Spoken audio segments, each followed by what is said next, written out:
I didn't have my audio interface turned on after I turned my computer back on. Hello everybody, welcome back to Lil Euphie's Creative Corner. My name is Lil Euphie. This is my creative corner, as you can see.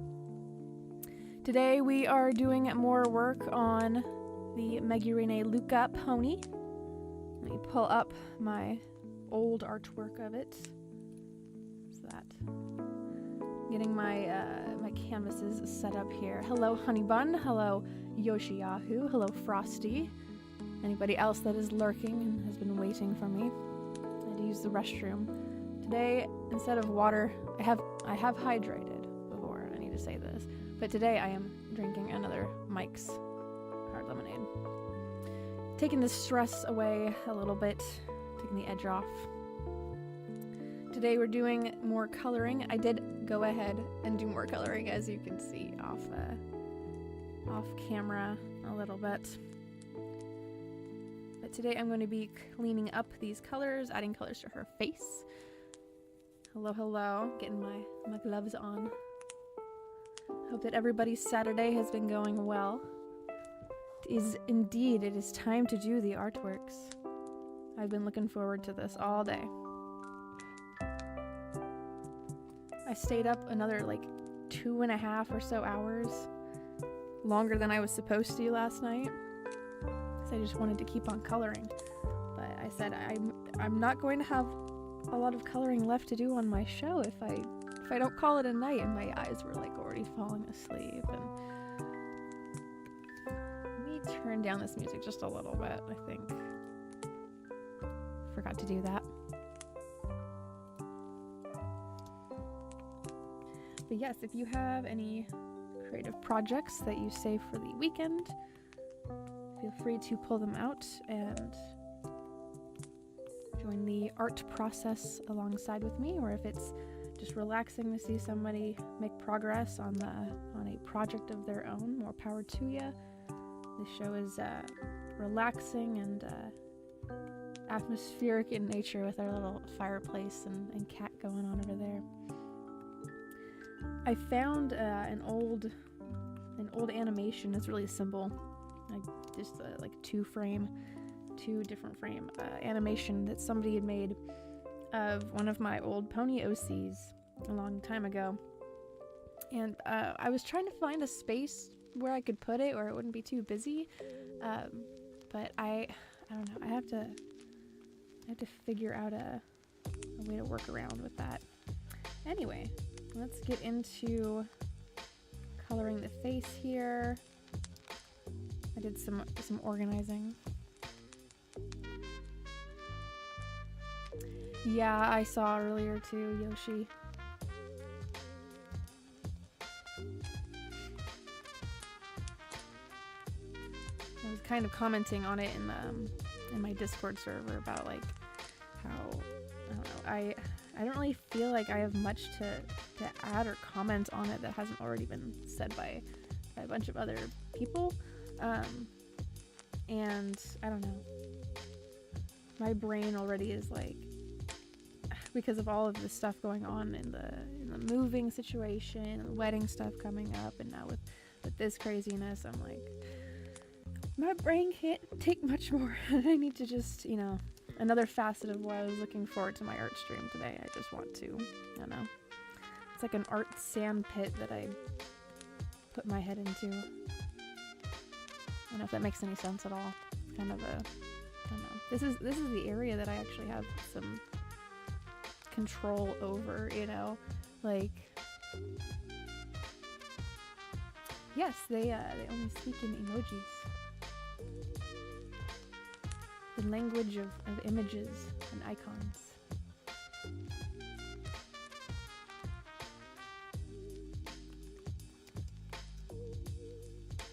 Down here.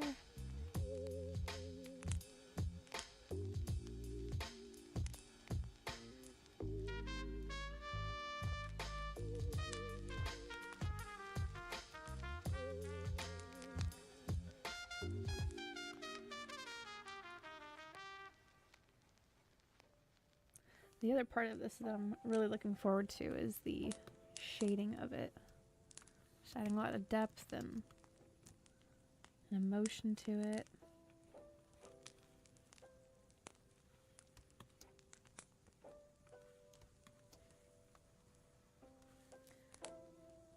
Hide her hair just for a second here so that I can see the rest of her eyes.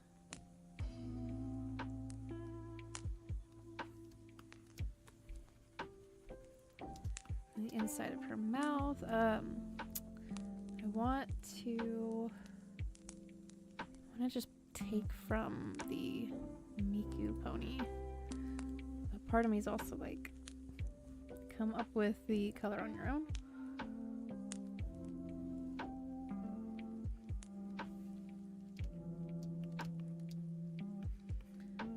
I think this needs to be a little brighter for the tongue. Just the inside of this mouth part here.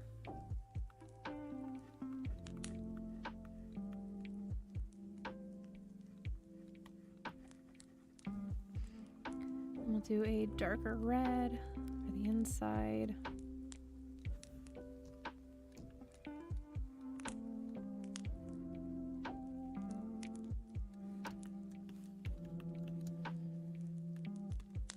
Throwing on another layer here for the iris, labeling that.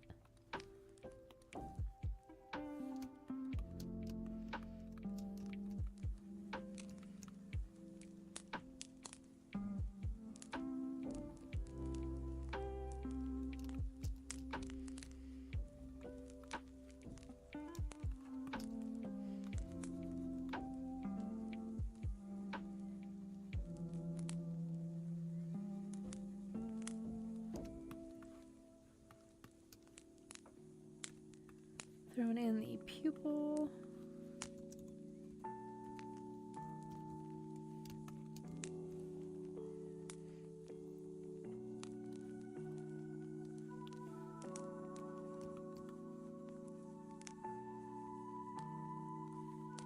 I'm gonna move these things down here.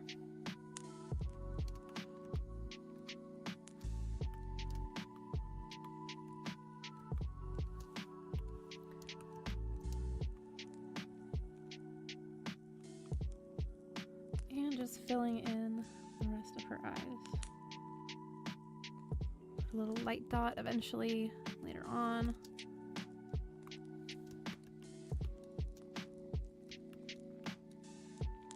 I also did some adjusting of the colors, just making them a little brighter. In fact, I'll do a little bit more of that now, actually, because I feel like her hair is getting a little washed out by like the background or her skin or something.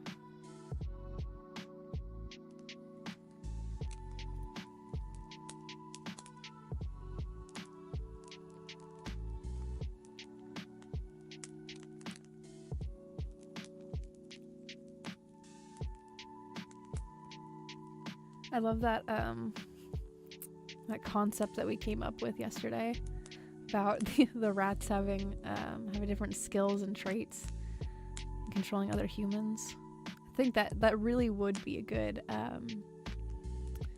spin-off for Ratatouille. It's like a like an artist, because we're doing an art show, or like, I don't know, like you could do like a magic show, but all of the tricks are are done by other rats and stuff, and there's just the main magician dude is being controlled by rats. It's just the whole thing is like that, I don't know. That's fun. You could do something with that.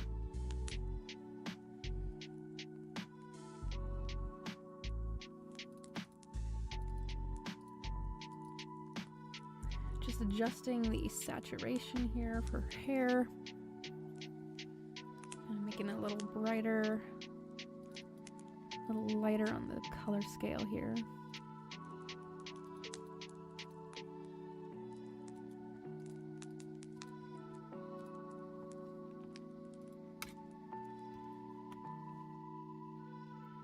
Okay, I think it is time. I get to cleaning up these colors. Just checking the inside of the tongue for the boot. Is this a spot here that I think I missed? I don't think so. I think it's just covered up. I know some of the songs do sound a little like underwater, like a whale call. I did add a couple other tracks a few minutes before the stream started because I was just listening to some calming, relaxing lo-fi-esque music, and just adding to the soundtrack that we've got. I think I'll start over here on the hair since the hair is the biggest spot.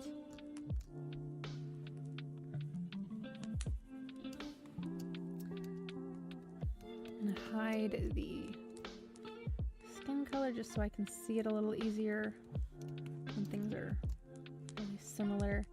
It's kind of hard to tell the difference between the two of them. And here there is some color difference.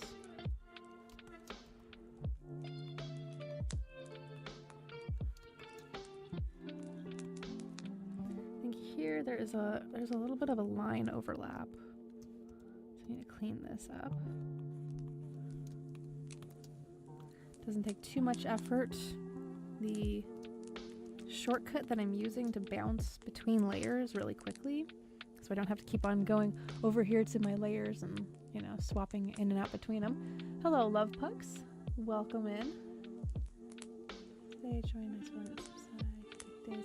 Yes, oh my gosh. I went outside recently to go and check the mail, and even though it's still fairly warm outside, there was a nice breeze and the sun was out, and it was just so nice. It's so nice being outside sometimes and just like listening to the quiet, the birds chirping, and like, you know, just life just idly happening around you, you know, people mowing their lawn, or, you know, like just living, just whatever, you know. That's awesome that you I assume that you went out with your grandkid, had some good family time. I'm really looking forward to spending some summers outside on the deck, on the patio, backyard, doing some gardening. I really am missing that. Really missing the gardening.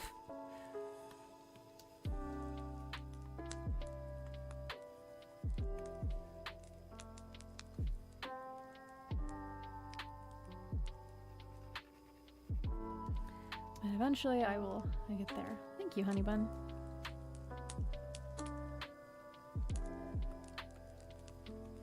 I do enjoy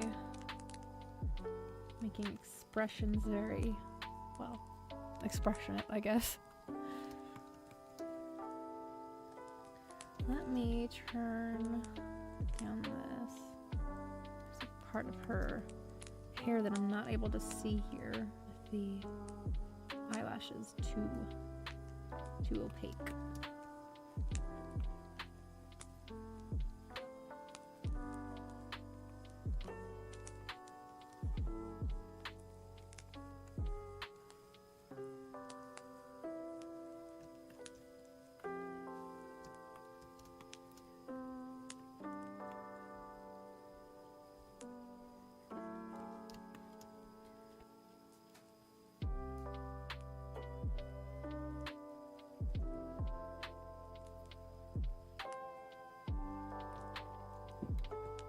You know, Yoshiyahu, I wouldn't have minded that either. Again, like, I think that concept of, you know, a creature of some small nature controlling a human and then having that disguised, but, you know, like, they're actually this small creature, you know, a rat, for example, right? Because Ratatouille, you know, actually really being skilled at this task, but because, you know, you have to frame it in a way, you know, you have to package it in a way, you know, that humans will not be absolutely disgusted by it. I think there was a scene like that, right? In Ratatouille, that like the humans, that they found out that it was, you know, a rat that was, or it's a whole, you know, kitchen of rats that is that's making food. Or that might actually be the ride. I went to I went on a family vacation like a year and a half, maybe 2 years ago. No, it was like a year and a half ago. We went to Disney World and Epcot, and there was we went on the Ratatouille ride. Mind you, like the lines are so freaking long that the duration of the ride, like sometimes I wonder if a video, you know, a ride through of it is more worthwhile, because it was hot out there, you know, and they have some fans going, but only in certain parts of the lines, and it's expensive to do that anyway. But I digress. My whole point though is that I think that there might be like a scene that's like that somewhere in the lore, the canon of it.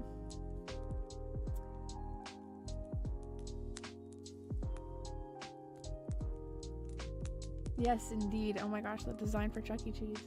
That rat man. The classy rat man. Oh, the tooth fairy? Oh, like,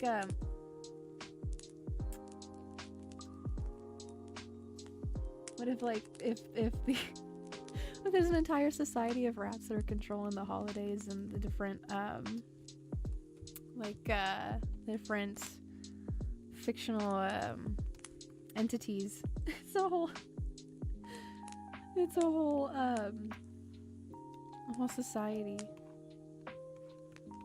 They're fighting the fairies.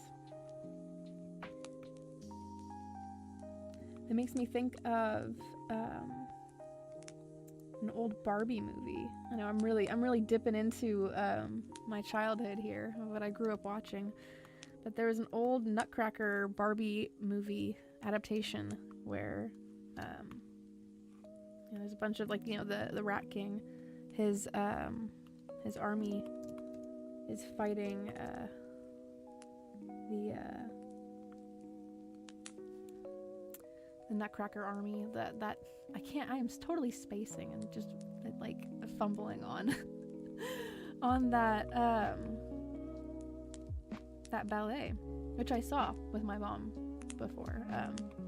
I can't say that I'm the biggest fan of the ballet. I think I prefer plays more, where they're actually speaking or singing, like even like a musical. I enjoy that.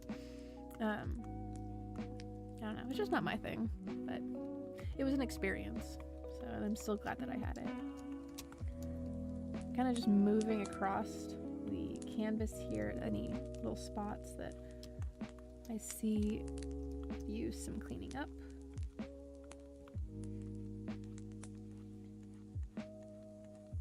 Today is just a coloring day, and you know, when we get around to it, we'll do some shading, adding some highlights. I'll pull up the Miku pony here in a second to kind of give some inspiration and pull us alongside for the ride to see, you know, what this is gonna potentially look like in the end. Oh my gosh. Yeah, but like, can you imagine though, like if he doesn't have that skill though? he's at like a preschooler level of drawing, making any artwork, or like a musician, you know. What if there was like a version of it where the rat thinks that he's good at something and has taken over, you know, a human's you know, mind or body, you know, with the hair, but he's actually really bad. He's actually really bad at what he's doing. He's just trying to constantly convince this human that, you know, he in the rat world, you know, he's actually a 5-star you know, a 5-star, you know, whatever he is, or like an artist or a musician or a writer. Oh my gosh, to start, you know, forcing this human to write news about rats. It's an entire marketing scheme. just to normalize rats into society. Like, really, like, you could expand on this so much. Like, they're really missing out here on this little, you know, this idea, this concept. They started this this train, and I'm really looking for some follow through. How is it that, like, in this universe, what was that guy's name? I need to educate myself and remind myself really fast. Hold on.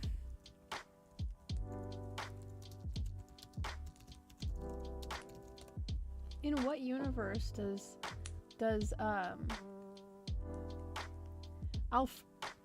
his name is Alfredo Linguini. Okay, I'm not even mad that I forgot that. I didn't think that could be somebody's name. But whatever, man. In this world, he's got his hairs being pulled by a rat, and that's controlling him. So I'm not even going to hold it to the same expectations of reality. He's the best artist with drawing squealy stick figures. Oh my gosh, right? Like, you know, like, don't know, dude. Just let me sell my art, man. Just let me make my artwork. I told you, I'm the best. I'm absolutely amazing at making, you know, this thing. And then just totally fumbling the bag. Oh my gosh. It just makes the most, you know. It's like, what if we had, like an alternate version of Ratatouille where Remy's food is actually just crap, and Alfredo, I can't believe his name is Alfredo Linguini.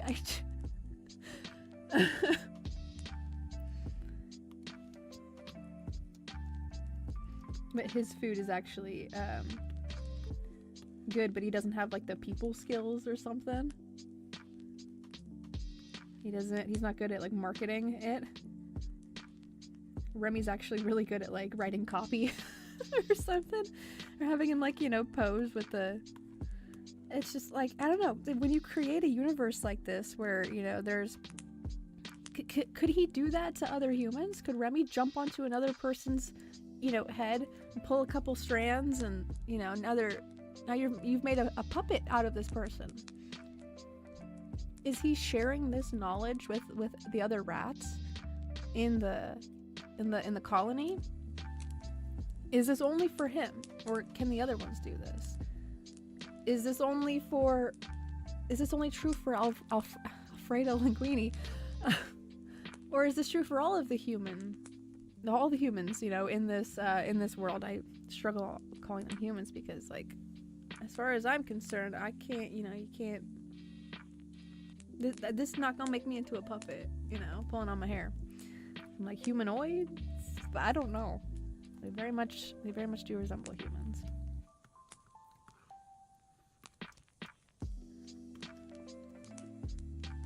I'm looking around, also seeing if I'm missing any spots as I'm talking about this alternate universe Ratatouille.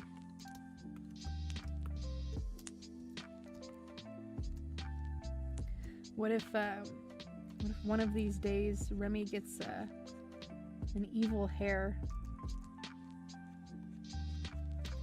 on him, and he uses his human to start, you know, poisoning the other humans around.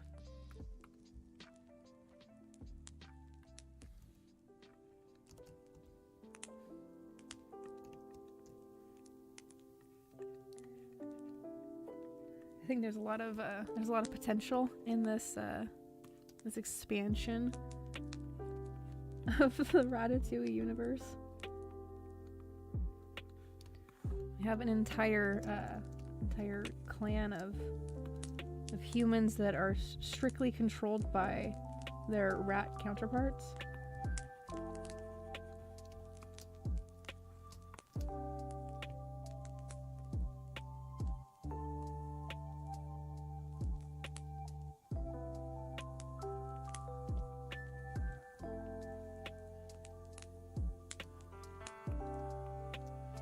I would be very intrigued to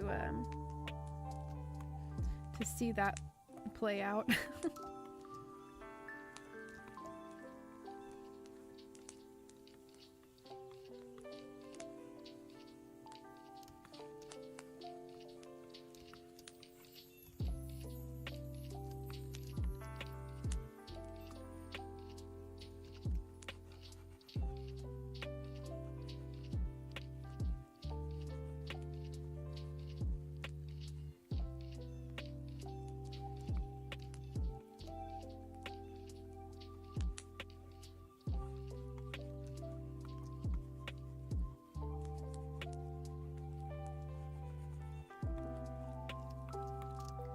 Clearing up some more of these colors here, getting us closer to the shading and the highlighting parts of it.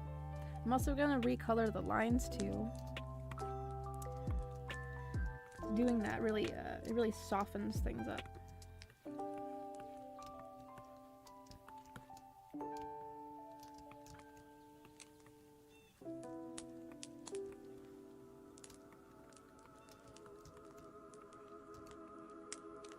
This is actually going to be this gold color here.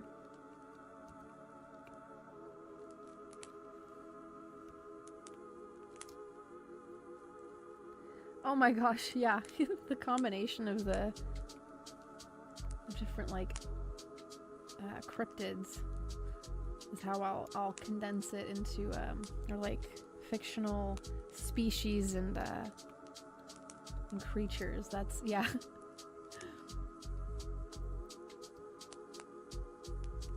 That's what I'm saying, is like it opens up this like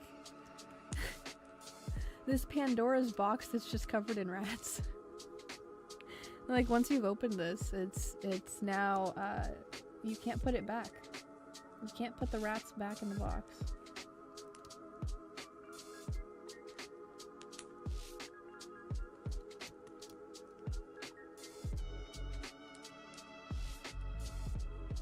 The rats themselves have become entities unstoppable. The likes of which we have never seen. It's a different plague entirely now. It's a societal plague. Yes. Oh my goodness.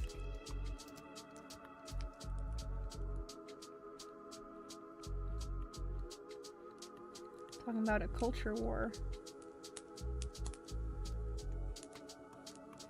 Let the rats take over. Something's up with this hair. Like it's breaking up a little bit too much here.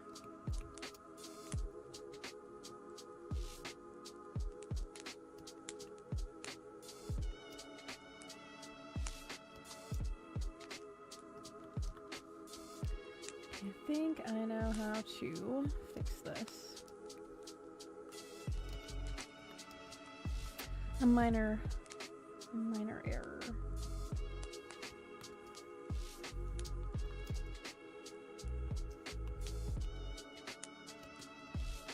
Okay, so this break is happening here.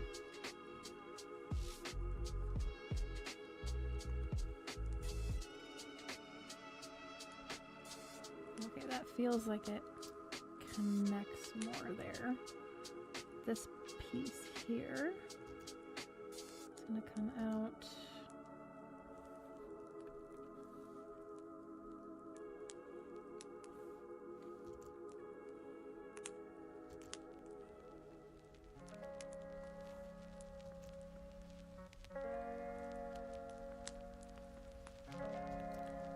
Okay, that might have fixed it.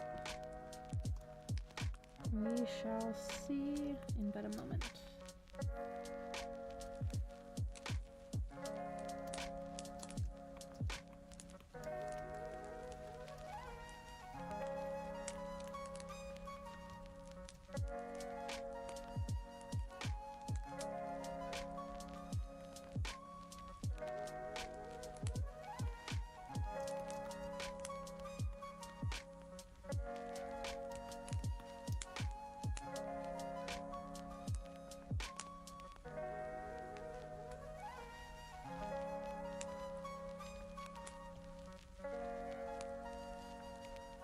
A were-rat and Racula? Yes! Oh my goodness. The ruler, the king of rats. Oh my gosh. It's an entire just swarm. Those things are scary though. Like if you can imagine an entire like stampede, a swarm of rats coming for you, like the big like sewer ones. I wouldn't want to stay in a spot like that. I'm booking it out of there. Yeah, that's like, you don't want to mess around with the king of rats, okay? The rat king. Makes me want to watch The Rescuers. I forgot about that movie. Oh, cool. What are you drinking, Yoshi?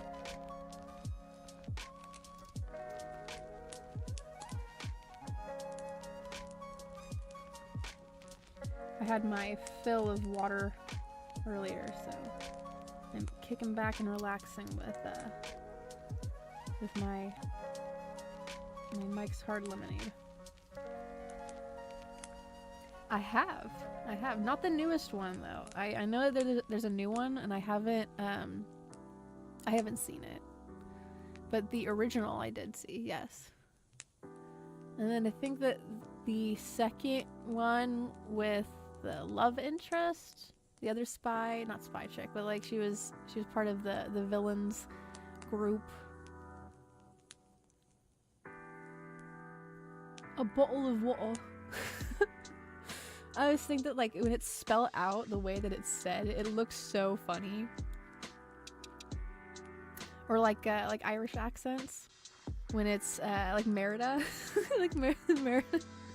It's like typed out. I can hear it as it's typed. I think they're so funny, and I can still understand like what she's saying. I know that's like always the gag with that scene with all of the Disney princesses and her in Wreck-It Ralph. The second one. It was hard for me to differentiate it as like its own thing, because like we saw all the different IPs in there. It was like crazy. But anyway, there's a scene in there where like she's talking, where Merida's talking with a really thick Irish accent, and I know what she's saying, but the rest of the princesses like look at her like she just spoke in gibberish. Just like, what are you talking about? What are you talking about? A boot. I'm Canadian.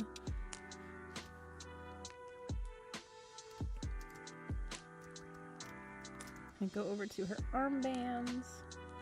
It's the next natural progression and spots.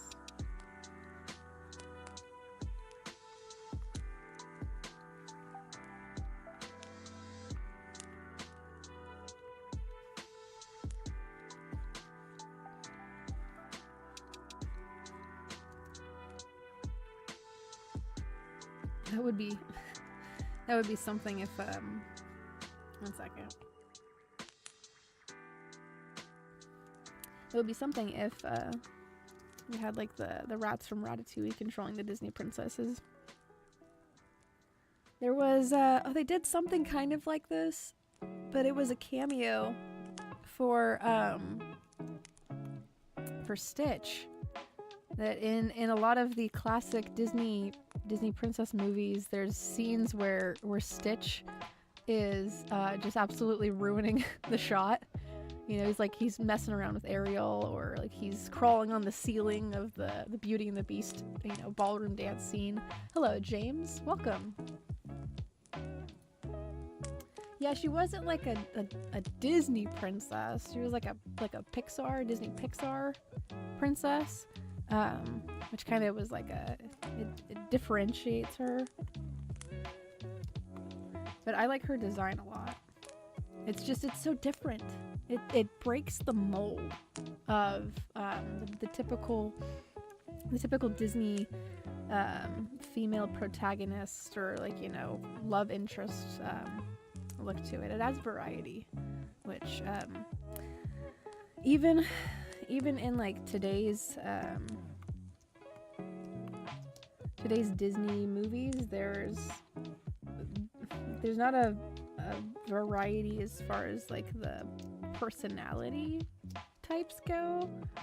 They have in my opinion, and I'm not telling you guys, you know, exactly like this is what's going on or whatever, but I do notice that there is an uptick in this like adorkable kind of a clumsy, like overly like socially awkward type of a personality type that it's been popping up since like Tangled is where I first can place it, really. And that was fine. That was fine for Rapunzel, because it makes sense. It makes sense. She hasn't been around any other person besides, you know, the Mother Gothel, you know, lady. So it makes sense for that. But and they started like doing like a copy paste. Yeah, we're talking about Disney princesses and the potential that Disney has sitting on the Ratatouille IP. If you're making this universe where rats have the ability to climb on top of a person's head and control them, why is it just contained to Remy? And I'm sorry, the main guy's name is Alfredo Linguini. And I can't take it seriously. Like, I know it's a kid movie, but I'm like, why is he named this? But yeah, like, an entire rat society that has taken over this group of humans. They're making, you know, gourmet meals. They're like, you know, playing guitar. They had a whole band just made up by, you know, rat controlled people. Why are we containing this to just food? We can have rat writers that are writing, you know, stories of rat kind. It's, you know, it's a very expandable universe there that you could do a lot with it there. So we're speaking on Disney princesses, and perhaps, you know, a version of Ratatouille that's expanded outside of that world and into the rats control the monarchy. Oh my goodness. That's what I'm saying. Like, you could have a whole entire society, a whole kingdom of rats. But like on the outside, it looks like it's just people. But the longer that you're there, the more that you start to piece together. Now it's like a mystery game. You start to piece together this you know, mystery here that there's rats controlling these people. For whatever reason, these people, they never take off their hats. You know, or their, you know, bonnets or whatever, you know, they're wearing. I'm trying to piece together, like, what would this even look like, you know? Indeed, yes. It's the emotes for Merida.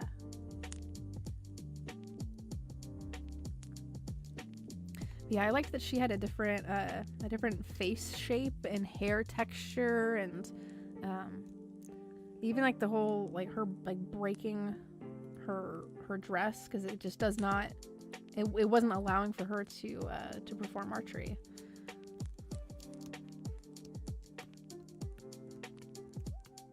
It was just more unique. I don't know.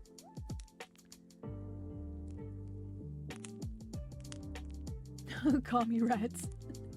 Oh my gosh, the Chinese call me rats. I could imagine that being like, you know, they have like propaganda. The rats are writing like propaganda to create wars for the betterment of rat kinds.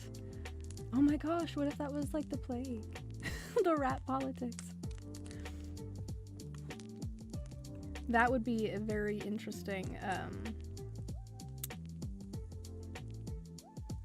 like a history movie, but it's adapted into like everybody has been turned into rats or some rodent of some kind, like, you know, put some variety in there, like have a gopher or a marmot, probably butchering the pronunciation of that. Excuse me.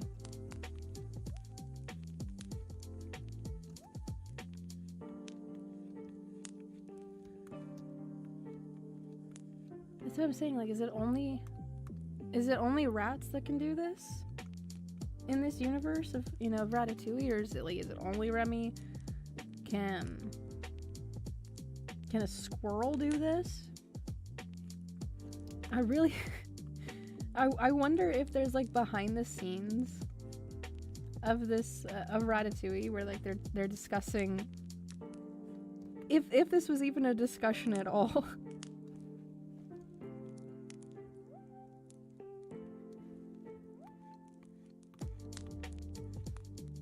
I really want to know if there's other rats that are part of, you know, the rat society in Paris. That is it only in Paris? Why does it only have to be in Paris? Right? Yes. Oh my gosh, James, perfect. Yeah, see, right, like squirrel, chipmunks. Ratatouille. We started talking about Ratatouille, love pugs, from yesterday.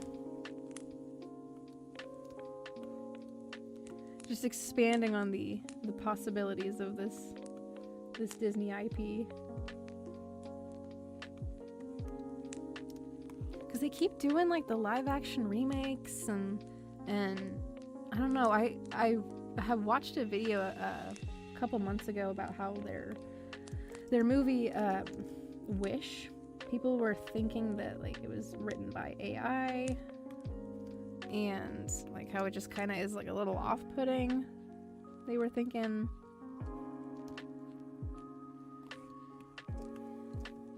So I'm looking back at, you know, their previous works and like, okay, how can we expand on this? Because you've created this universe where a small rodent is able to, you know, is able to work on this skill of cooking, but is not able to share that craft with you know, the other rats in his world, because, well, they're just so happy with eating filth, and the humans that would actually enjoy that food are disgusted because it's a rat. Well, why does it have to just remain with Remy and with cooking and in Paris? Why is there not, you know, like a Chicago rat that is really good at making, you know, some beats, you know?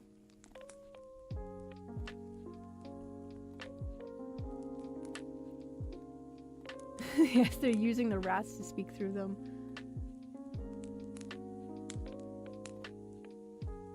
They're gonna leave us rattled. Oh my gosh. I could see that on a poster.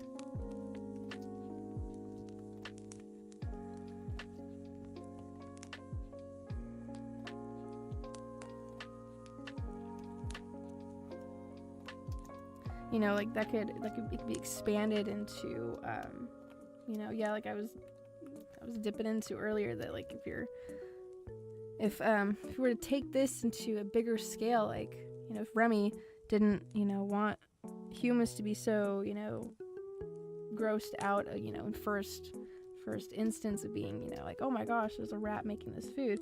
Well, you have to implement some change, some normalization of oh my gosh, honey bun, I couldn't even, like, Stalin. Or like Lenin or something. Oh my gosh. There's all of these figures just controlled by rats. My goodness. But yeah, just instilling like this this normalization that no, they're not to be grossed out by or to be, you know, like just accept this. You take over, you have you and your rat friends, your rat family. You teach them the skill, the art of the pulling of the strands to make puppets out of these humans, and strategically over time you make an entire, you know, group of people that is I love that. Oh my gosh. It's so perfect. Yeah, see, like, you let the rats play video games for you. Like, you know, if the rat's better, you have a rat video game tournament. But, like, you know, you can't let people know it's not really you playing the video game. So you gotta, you know, you wear your beanie or, you know, a you know, snapback or whatever the heck it is, right? Like, just yeah, see, there's protests against rat poison, and all of a sudden now there's no more rat poison on the shelves. It's actually offensive. Can't have that. Any instances of rats in media being used as a negative symbol or an image, cannot be having that. The Rat High Council will not greenlight this. Sorry, I'm kind of like all over the place with my canvas today. It's one of those days. I'm not putting a bunch of pressure on myself to stay in one specific area on the canvas. Just floating around, seeing different areas.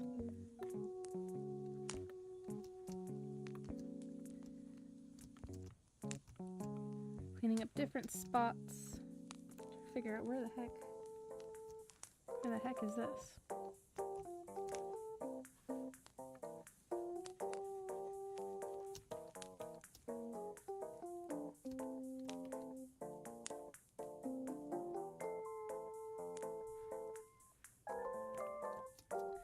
Okay, so this belt here, something's a little messy about it.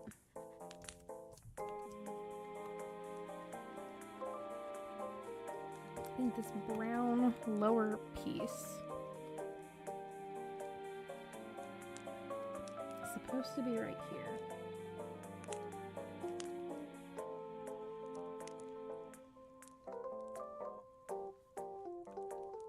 There's no line work for this right here, but I'm still placing it. Gonna give that illusion.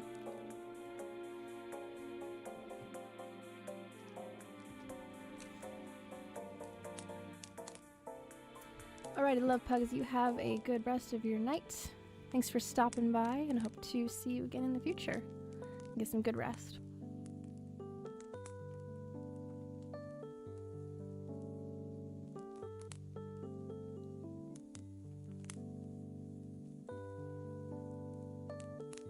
Oh my gosh, yes, an entire rat fandom.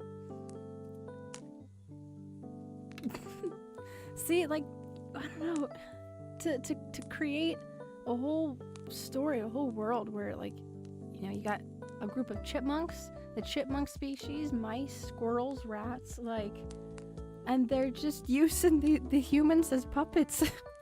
Just controlling them, like, riding them like steeds into battle to fight their war. I love that, actually, like unironically, I love that.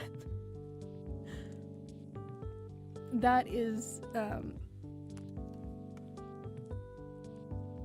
something that, like, if Disney, Pixar, you know, just Disney by themselves, whatever, if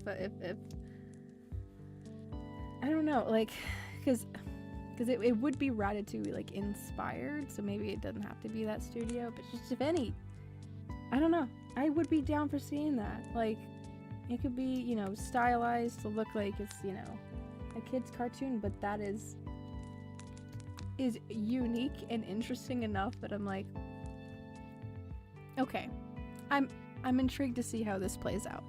I recently saw Inside Out 2 with my younger brothers, and I know it's a kids movie, like, because there's a couple of moments where it's very much like it's obvious that this is meant for a younger demographic, and so I put that to the side. I understand that that's, you know, that moment of cringe is meant for you know, for kids. So, you know, but I was interested in seeing how they, you know, were going to tackle that continuation of the main character Riley's story, and, like, you know, getting older and handling anxiety and all this different stuff. And there's some good scenes in there that are a good visual for, like, having an anxiety spiral and like how to, like, come down from that and, you know, kind of like compartmentalize and contain it and handle it, manage it better. So it's this curiosity of, like, okay, where is this gonna go? What is this gonna look like?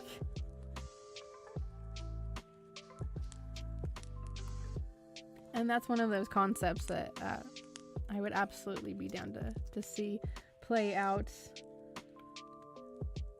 The same method of controlling a species from Ratatouille is now implemented into a larger scale.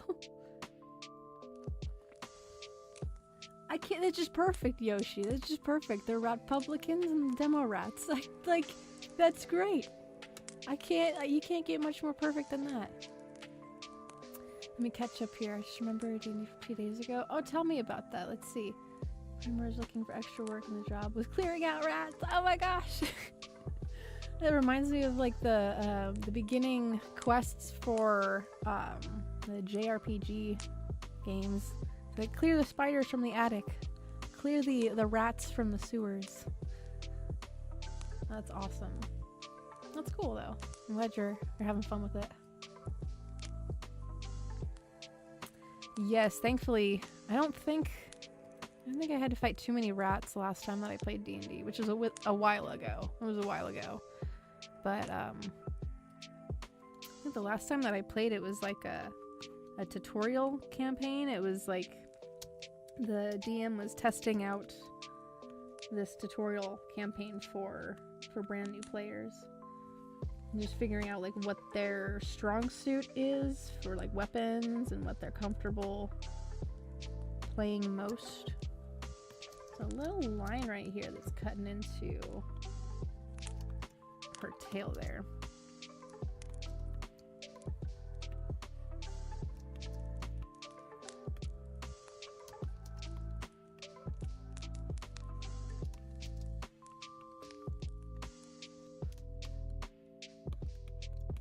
What is this?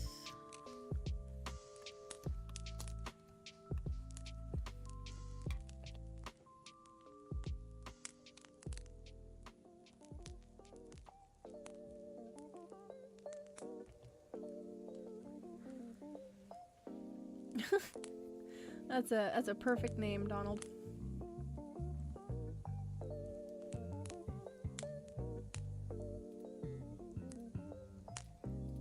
You had an SS tier stance afterwards.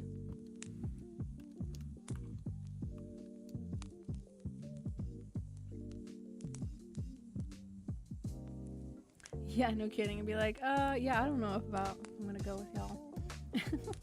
All controlled by rats here.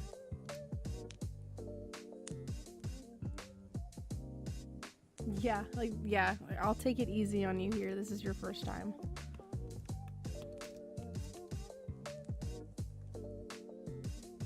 Okay, it's this right here. I'm gonna figure out what was going on there with those layers.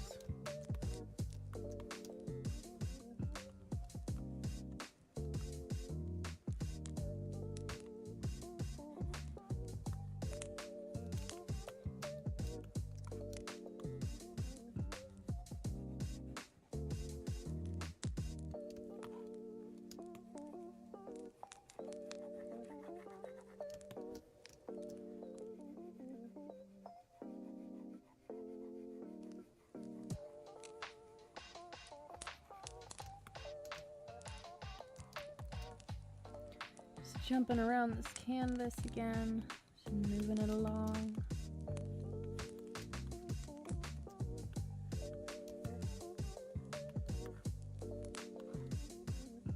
Some spots down here.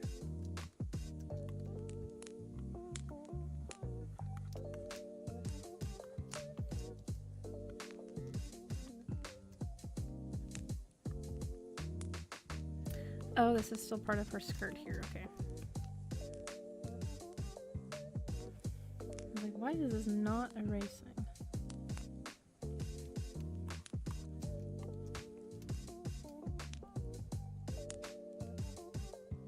I know it is pretty groovy music, isn't it?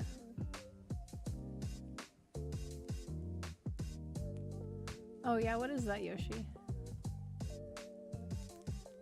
Because they didn't know they had those death contracts till after they died, so it was. Oh my gosh, yeah, that's how you know that like the campaign's going well, when like you're instilling like actual fear. It makes it more immersive, I imagine.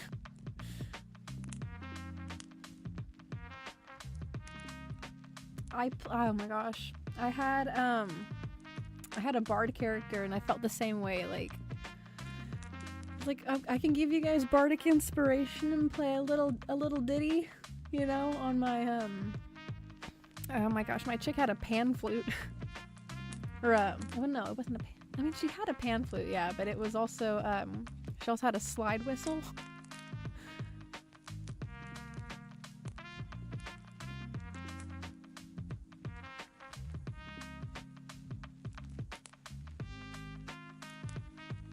Oh yeah, the Wolverine?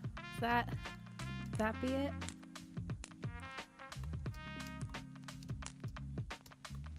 Long nail boy. Angry long nail boy.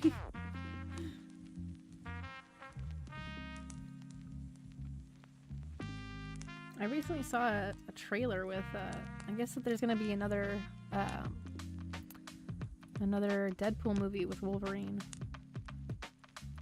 Which I thought he wasn't gonna do that anymore after Logan. But you know, things change. People change their minds.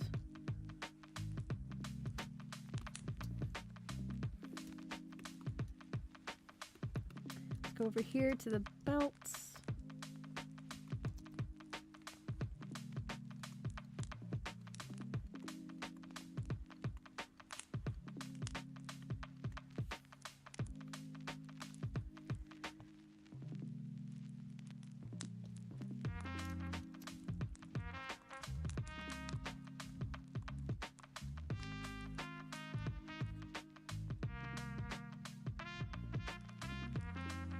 See, I can figure out those emojis.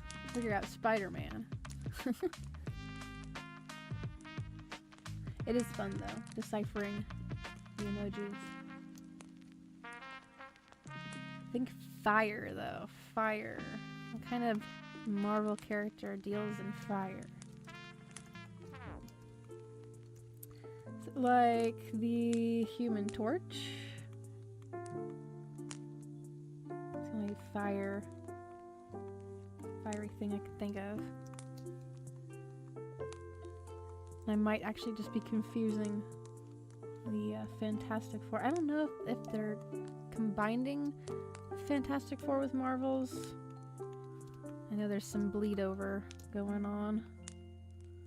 There was in the Doctor Strange Multiverse of Madness, and I'm not a Marvel geek, whatever, you know, whatsoever. So, but I do remember that in the last Doctor Strange movie, there was the elastic dude, like Mr. Fantastic, I think is his name.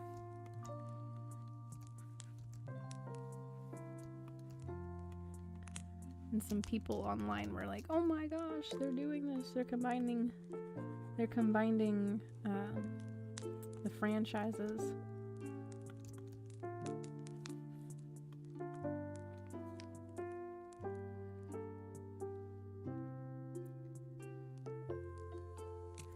Fire and motorcycle. Oh my gosh. Ghost Rider?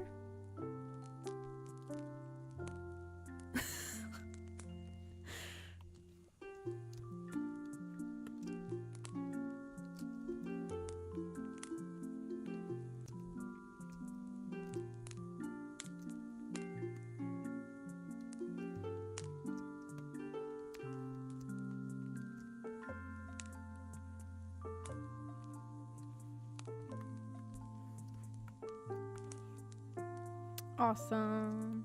That was fun.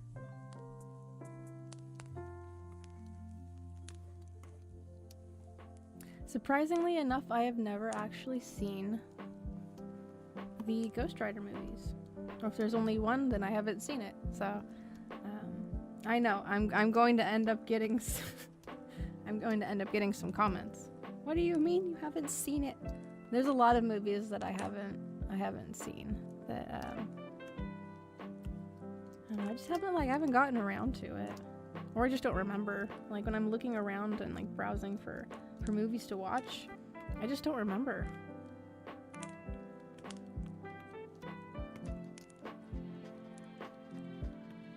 There was the last New Year's that I spent with Wolf. We were at a hotel on the coast, and there was Spaceballs playing on the TV, and I hadn't seen it, and so there it happened that I then watched Spaceballs for the first time, or at least like the parts that were being shown on the TV. We hadn't seen like the beginning parts of it, but it's just because it was just there. It was just on the screen. Usually in my idle time, I'll have some other live stream open, or like recently, I guess it's not too recent because this just ended like a week or so ago, like a few days or half a week. But Fish Tank is like a combination of like Big Brother meets like Fear Factor meets like the crazy group of the internet. It's the best way I can describe it. But it's really like weird people watching.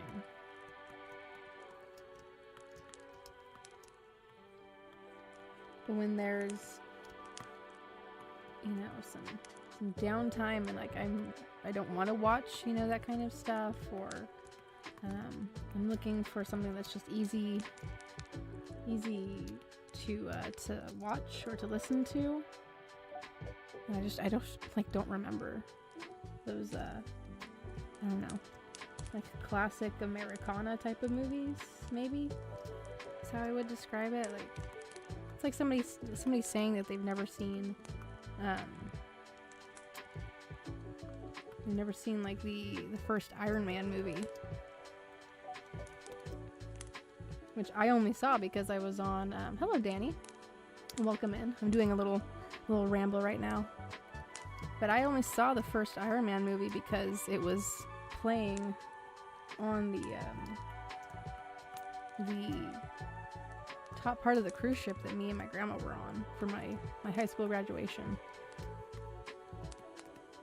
And so I watched that, and I was waiting for her to get out of the speakeasy. It's a little speck right here I'm not entirely pleased about.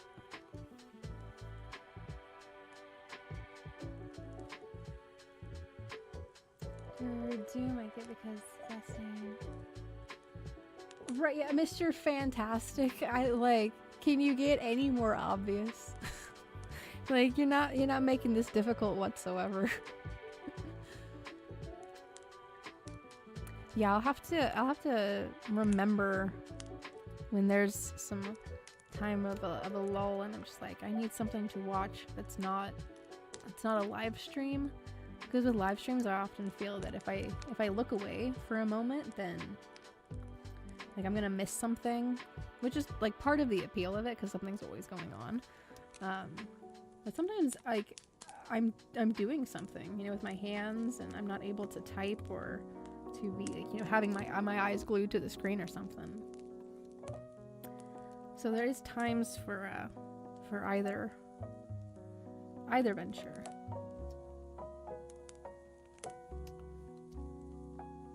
Just making sure this is all lined up properly before I turn the skin layer back on, because then I'm not going to be able to see much of this as well as I would have with it.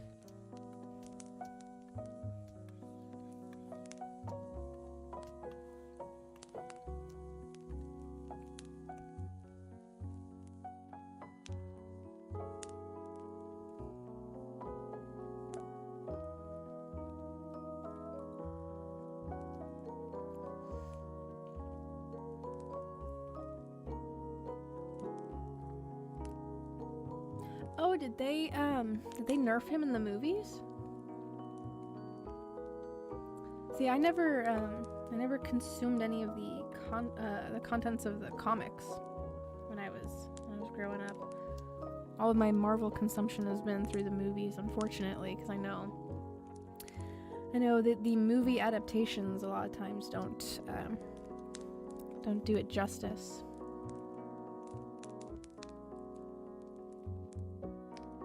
Audiobooks are nice too, Danny. They're very, like, I don't know. There's less pressure to just be like dedicating time to like this one activity when you can be like audibly taking in this information or a story or something, while also allowing for your eyes to be elsewhere and your hands to be elsewhere. I'm gonna throw in the cutie mark that she's got over here. This is going to be underneath the belt and the skirt.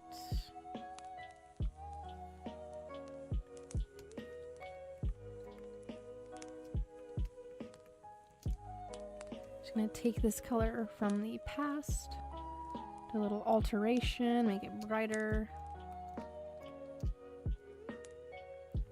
She has the number 3 on her. Making sure I've got the stabilizer on.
Okay, kind of polishing up the lines and the edges here for the 3.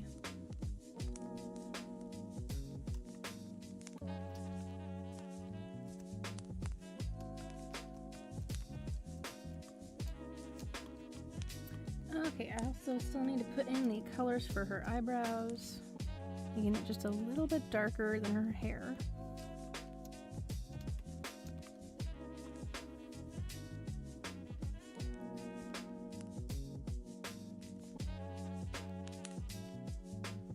What, really? I did not know that he's the only one who can kill the Hulk.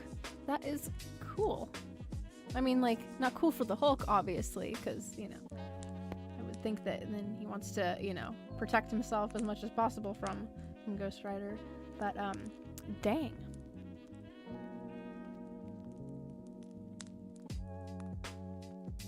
Yes, indeed, she is number 3.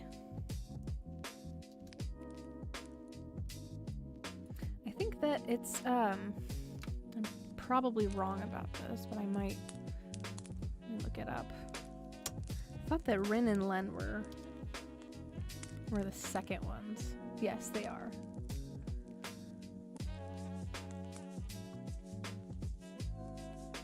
Yeah, they are the second set of character mascots for the Vocaloid software. And then with Luka, you're being the third one. Penance stare. Ooh. If Hulk were to kill an innocent. Oh, okay. So it's conditional then. So he needs to be very careful then about killing, then, you know, not killing innocent people then.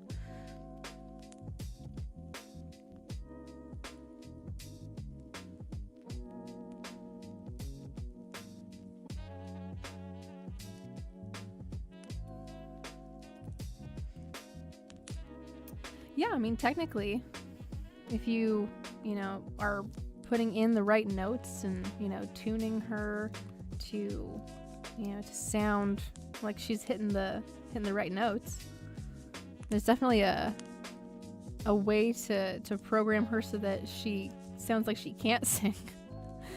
There's definitely a way to make it sound like she's drunk.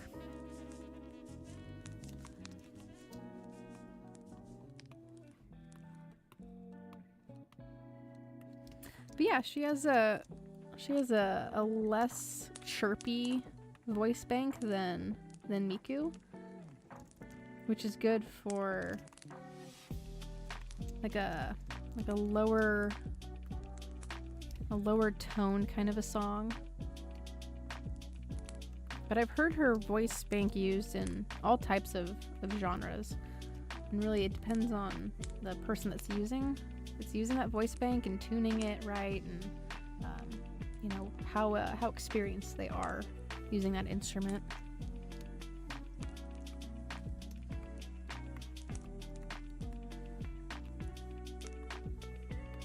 I'm gonna flip this one around just so I have this alternative perspective here. I think I'm gonna go in here and start coloring these lines. That's the next progression here. Go in, select all of these layers, all of these lovely organized and labeled layers. I'm gonna lock all of them, and we'll just start getting into it. So these laces here are fairly dark, so I'll just keep the line as black here. But for the rest of these boots, I'm going to change these colors. I know, very relaxing.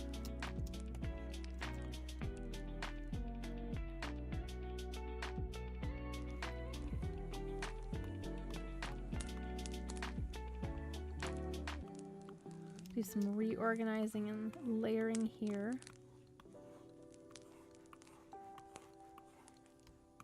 I have a little shortcut that I take here. Instead of erasing some of my layers entirely, I'll go and just make a copy of it and copy it either above or below the layer that I'm trying to create that a better illusion of, which is, I don't know, it's more visually explained here in what I'm about to do. I'm gonna unlock this boot layer, copy and paste it, and then this layer here that's for her socks or her leggings, I'm just gonna take this copy of the boots and go and place it underneath. Take the layer that is on top of the socks layer that I'm trying to clean up a little bit, and that's where I'll erase from.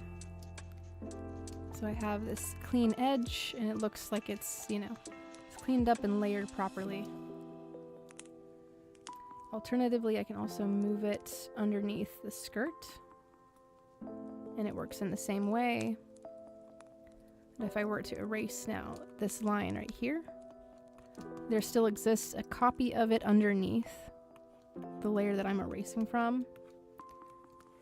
So I'm not erasing it entirely. I'm kind of long-winded way to go about explaining what I'm doing here.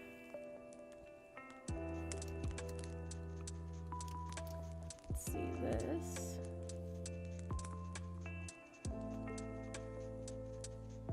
Same thing here with these laces. I can just copy paste them underneath these boots.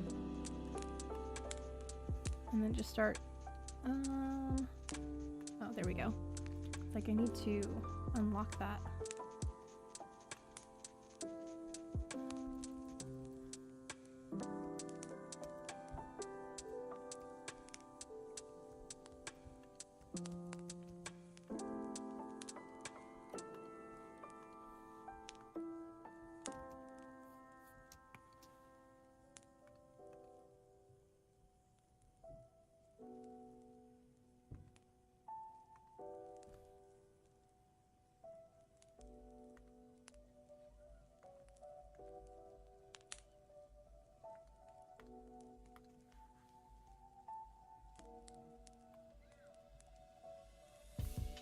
Why is this being erased at the same time here?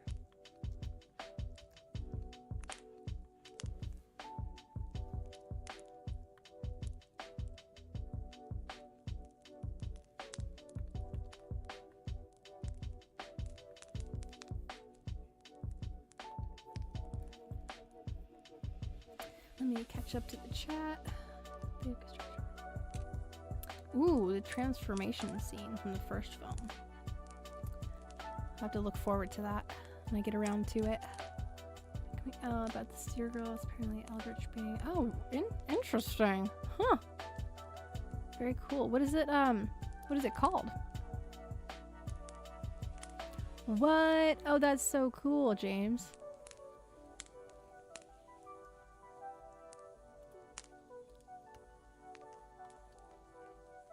I wonder if people will recognize, or if she'll be like providing a more unique, like a different sound to it, so that it's not like recognizable as Miku.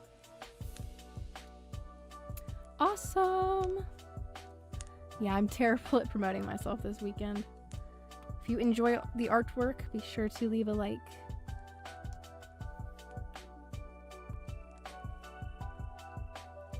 I do my art stuff every weekend. Well, every weekend that I can. There's some busyness coming up here soon.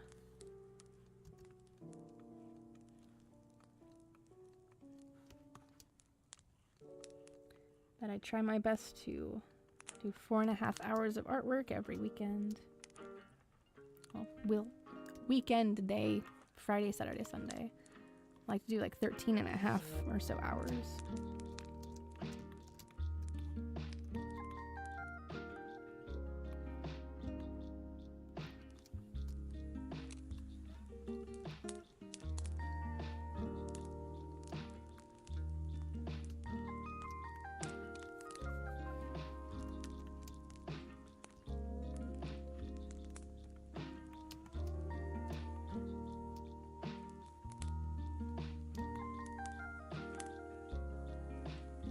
Double checking my layers here, making sure they're fine. And go move over here. Actually, hold on. 1 second. I'm being indecisive.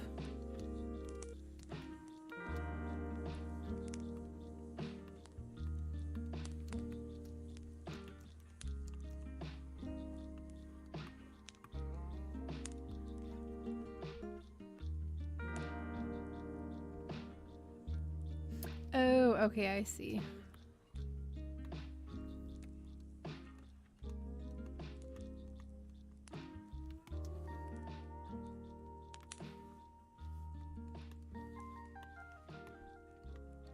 It's just a silly anime.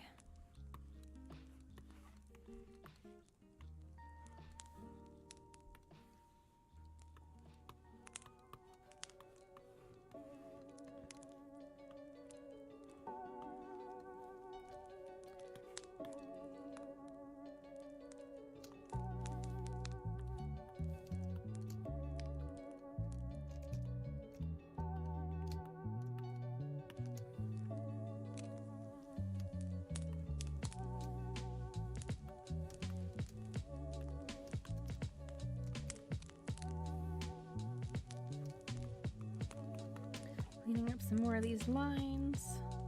Let's go. We're gonna move over to, I think, her skirt, or maybe these leggings actually.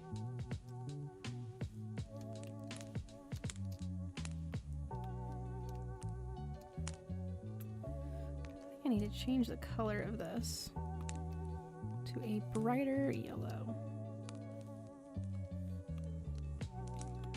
Yeah, like this is looking a little bleak for some reason, a little dull.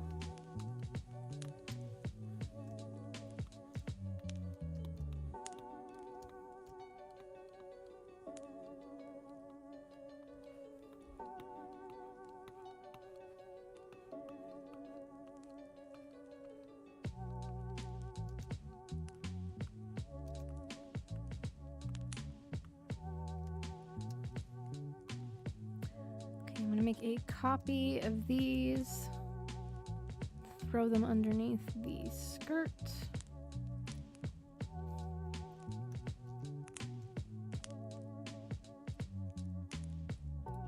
Unlock that layer.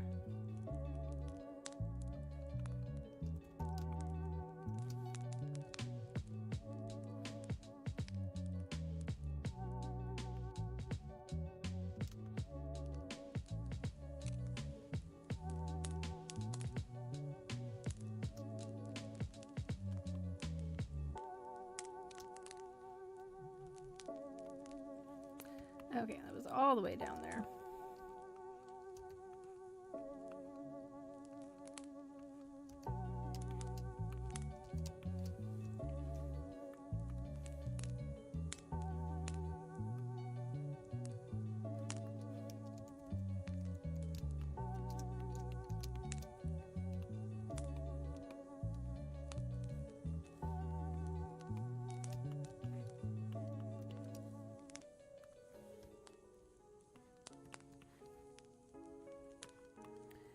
Okay, I think now do like the back of the hair maybe.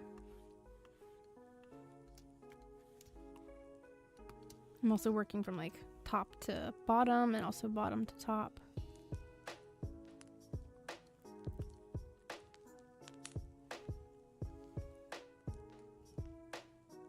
Indeed, if you need to use the restroom, be sure to do that. Do not forget about your bodily functions, like I do sometimes. I'm just terrible to my physical form, my vessel. Be like stubbornly saying like I do not need to do this right now. Well, I'll be having like cramps in the side, like that happened to me when I was a kid. I was playing outside and I did not want to stop, but I had to, you know, go in and use the restroom. But I was just fighting with my body so much. I ended up having a terrible cramp on the side of my torso, or not torso, my abdomen, and I crawled inside of the house to go and use the restroom after like just giving up. I couldn't do it anymore. So yeah, there's probably something broken inside of my system because of that, but I don't mess around with waiting and holding off in that regards. Like if you gotta go, you gotta go. Don't hurt yourself. It's not worth it. But yeah, that just goes to show how absolutely ridiculous and stubborn I can be sometimes.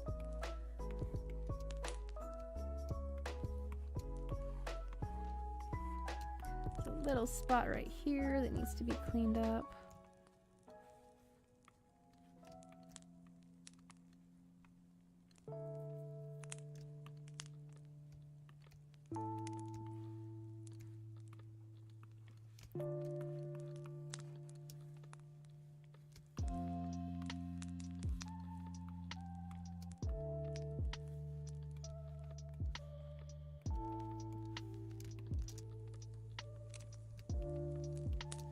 The prevailing joke is powerful dear entities just going around doing whatever weird stuff feels like. Only one person is aware of the absurdity of the situation. Oh my gosh, just doing whatever, just creating chaos if they want, creating structure if they want. It's just only one person knows. Only one person is aware of this insanity, this chaos. I know, right?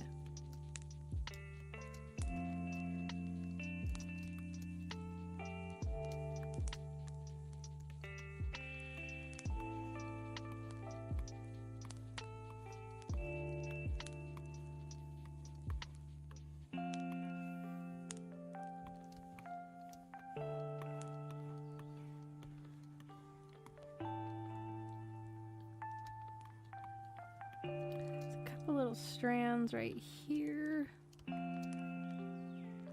got left behind.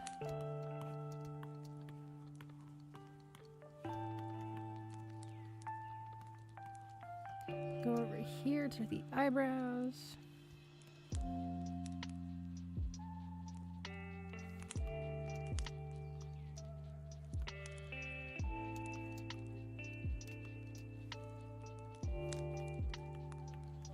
And then she's also got her eyelashes here.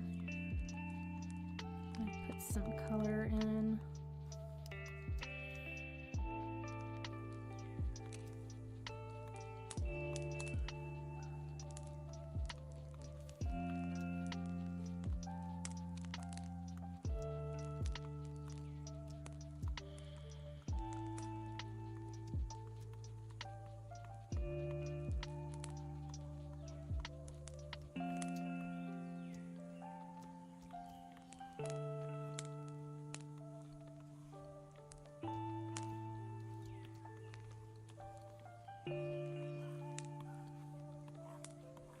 I think I was using the wrong color here.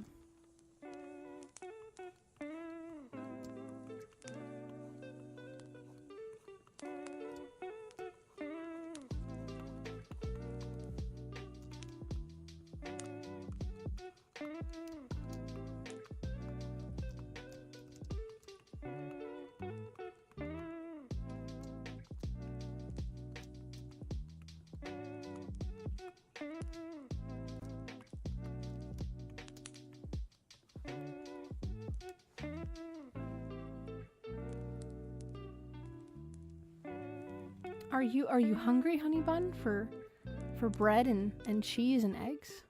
Some baked goods? Any one of those. I'm down for any one of those emotes used. I'm getting hungry. The bees.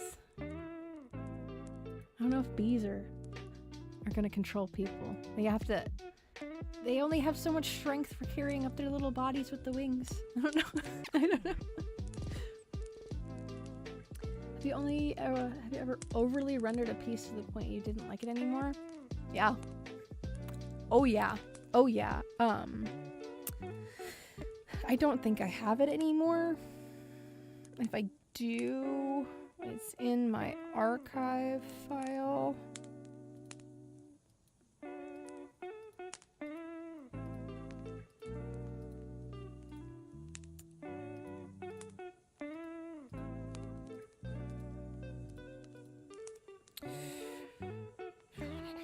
Because it was so overly rendered that it was too dark. I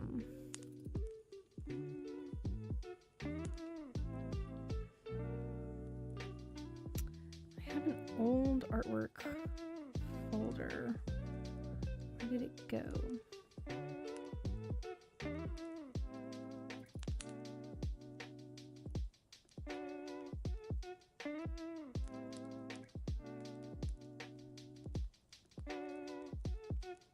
It was like a Halloween picture that I did.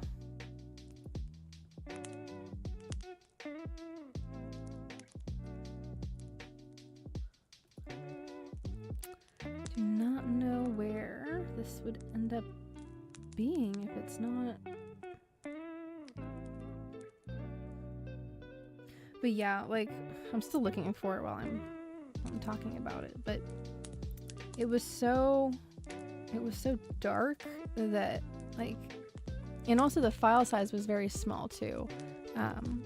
I made the awful mistake of not changing my my resolution size from 72 to 300, and so it was very, very small.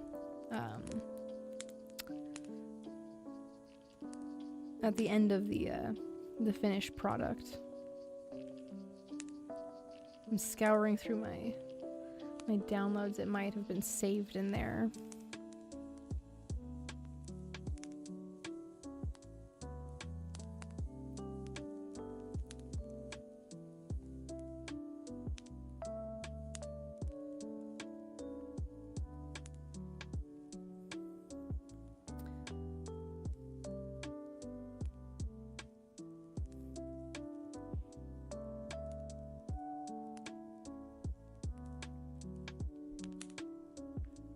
I know where I could find it, but it will take some more digging, which I don't mind doing. I don't mind scouring through my old artwork.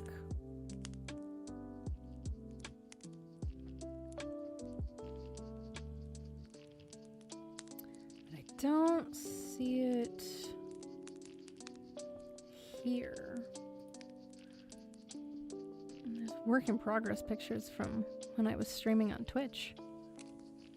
Oh my gosh.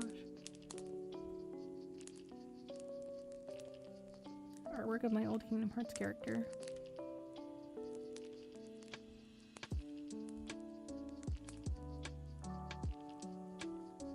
It's somewhere if you want to see it. I don't mind looking for it. Lobster crossing. No lobster crossing. I'm like, so sorry, we cannot have the lobster kind crossing in these parts of humankind.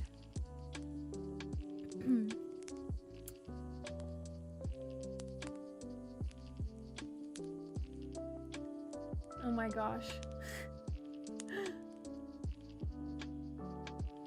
Shrimp fried rice, yes. Just eating. Oh my gosh, I love that. See, it's a whole another facet of this this idea of smaller creatures controlling humankind. You imagine a lobster chef? I would have some questions and some second glances if I looked in the kitchen and saw that there was a lobster making my food.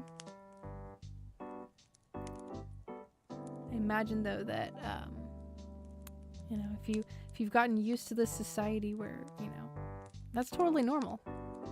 Nobody would have any not any kind of a second glances at it. Thank you, James.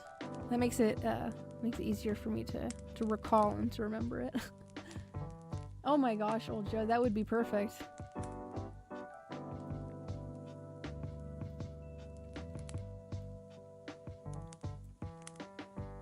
Just put him in the suit with the sunglasses on. It's like absolutely just perfect timing. Yeah, I can't find my old artwork that's like overly rendered, but like it's not like here, like at my fingertips, unfortunately, but I do recall posting it somewhere on one of my socials. I know, right? Yeah, just like his tie just like waving up into the air and like him just doing the badass stance.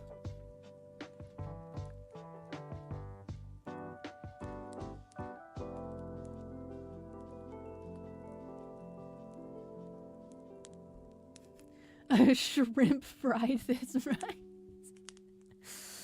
Oh my gosh. It reminds me of there's a version of Miss Jackson by Outkast where they're talking about how they're eels and not a guy. I never meant to make the person's daughter cry. But instead it's lobsters. I'm determined to find this old artwork of mine. I have determination.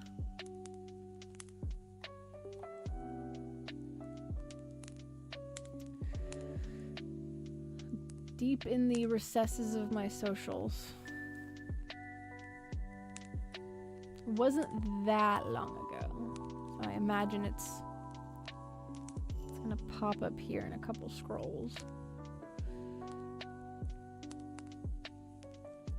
So many memes, oh my gosh. We were discussing memes in the Discord earlier.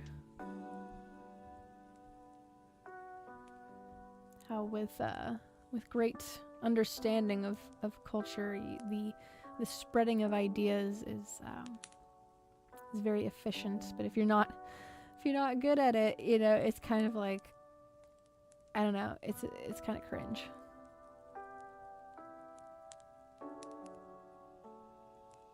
Okay, there's the Jim Hawkins artwork. There's the fan art for Down to Earth, which I haven't caught up on that webtoon comic in a while. It's about an alien girl that has fled her planet and starts having feelings for this guy that has his own demons to kind of to squash before getting into a new relationship. But again, like, it's been a while since I was catching up on that story. It's not before the old setup I had.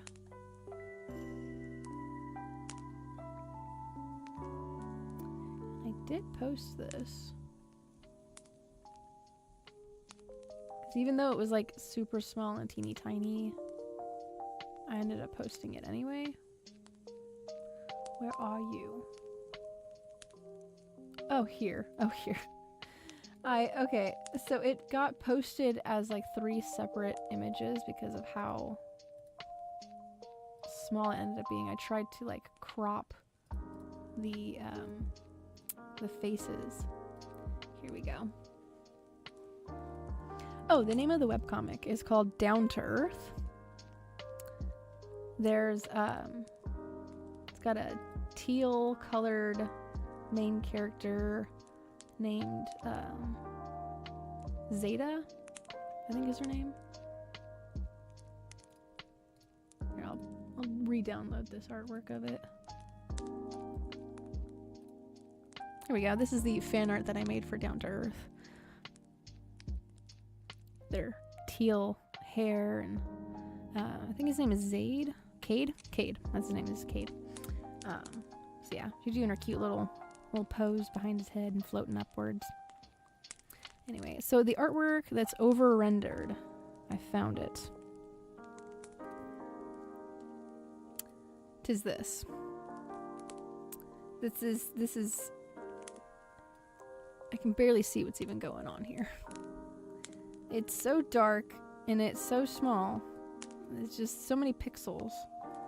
These 2 girls that are eating Halloween candy and having a nice evening, dressed up all, you know, cute and Halloween-esque. Yeah, it's a really cute comic, James. I like the art style in it a lot, and the colors, the backgrounds. I take a lot of inspiration from it when I was reading it more frequently. It's been a while. Life got a little busier. But yeah, so this, there's too much. There's too much going on here. So there was, let's see, open. I had to crop it. I had to crop their faces in so that I could actually see. I could have other people see them better. So, oh no, you're fine, Danny. I was worried about like not finding them on my system, so it's all good for me to re-download them. title now, Ghost Riders riding into the fire. Yeah. Oh my goodness. The lobsters and the bees. They're taking over without us even knowing. Like, I wish that I would have made this on a higher resolution, because then there's more room for details like that. So I guess it's just about, like, I don't know, setting up your canvas and being purposeful with like what you're going to be doing with it. Like, for instance, with the Vocaloid ponies that I've been doing recently, the canvas is set up in a way that I can easily export the time lapse and upload it as a YouTube short. And it also is a really good dimension size for if somebody wanted to use it as like a background for their phone or something. It easily just fits in like a perfect piece of the puzzle.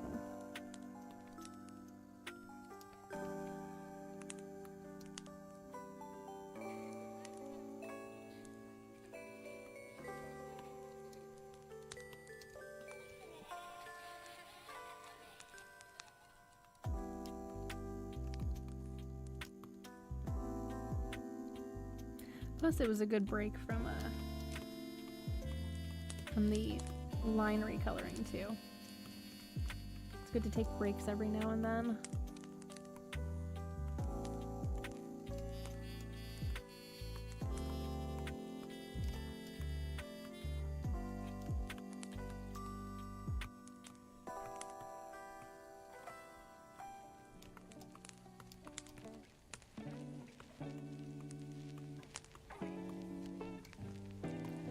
Okay, got the body relined, or recolored, I should say.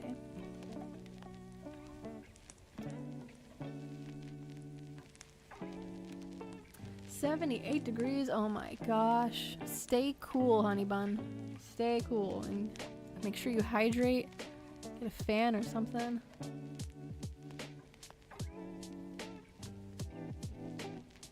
If I didn't have my air conditioning, I have my fan here. I can just waft some cool air. But that's just in case.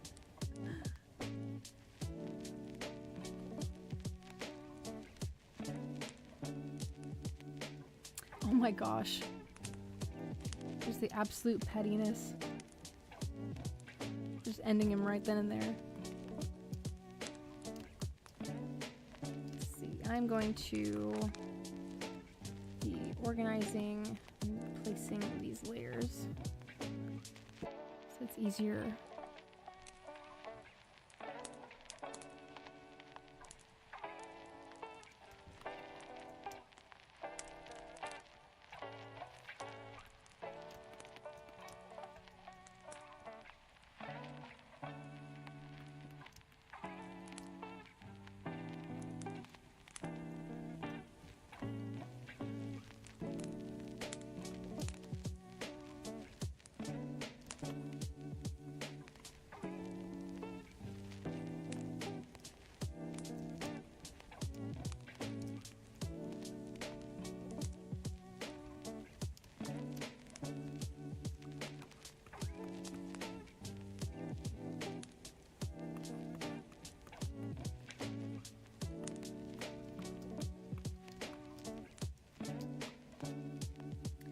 Around for any other little blue spots, and I can recolor. I think this over here probably could.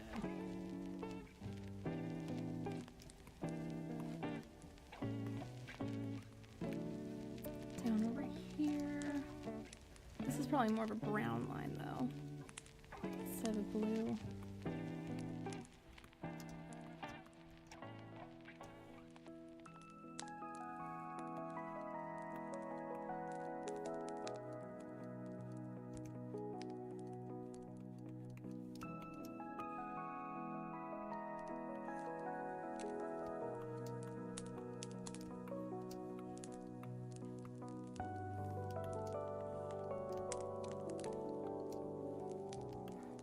I'm gonna go down here and grab the golden color again.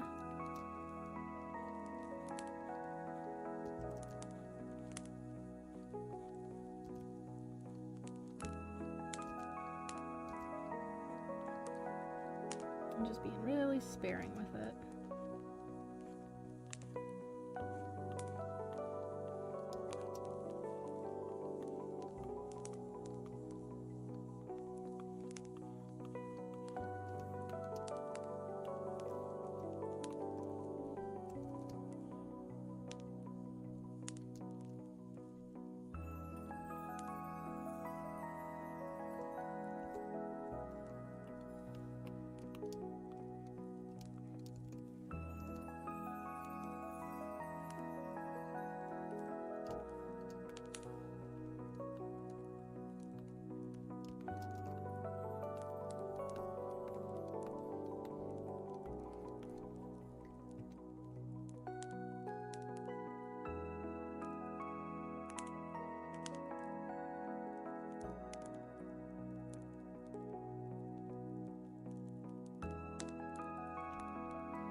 Oh goodness.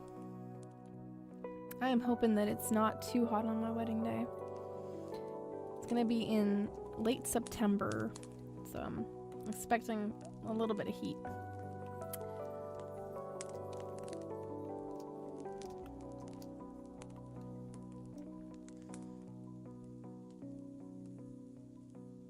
Welcome back.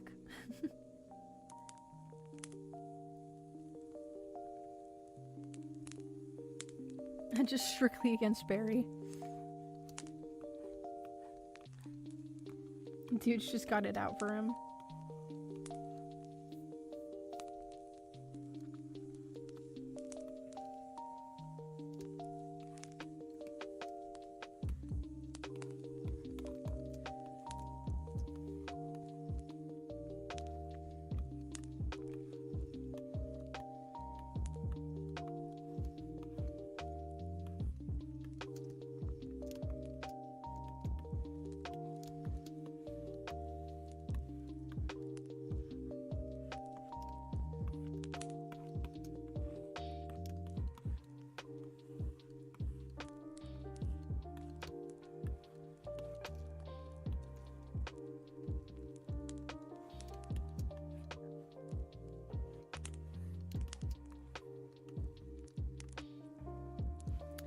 These laces definitely need to go underneath this skirt layer, but I will be copying and pasting this layer over it anyway. So I'm not doing too much of the cleanup right now, simply by copying and pasting these layers over the top of another. We'll be tackling that issue anyway.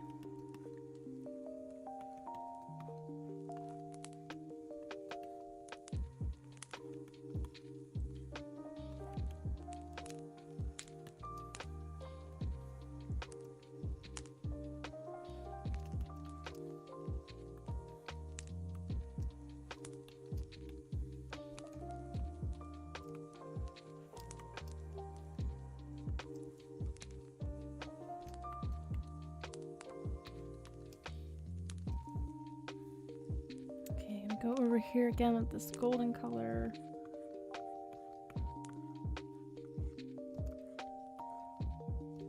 And just recoloring these little golden spots.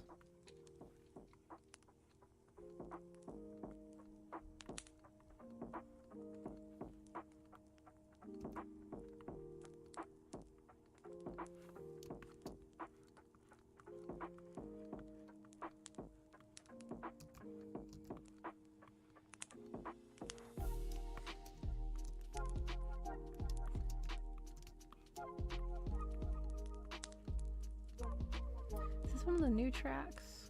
I don't recognize it. Oh, it is. Okay. See, I started to get used to the songs that we usually have playing.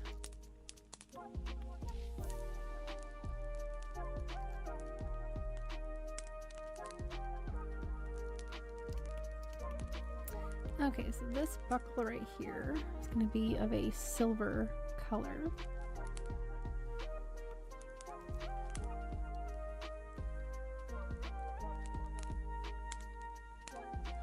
Man, this one's like really groovy.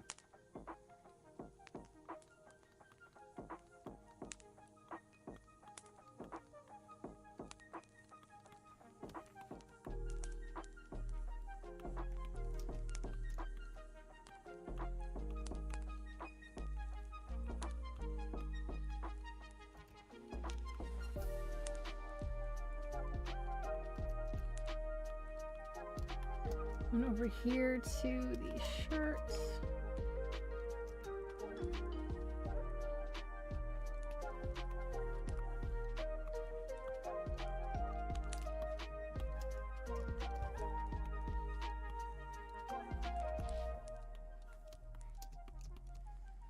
a couple little spots here that I see not entirely filled in.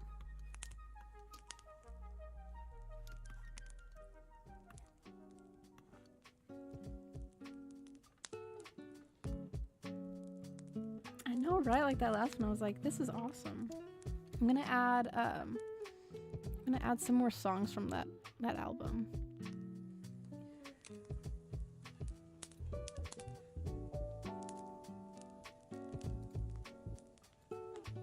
Go to album. These are all on Spotify, by the way.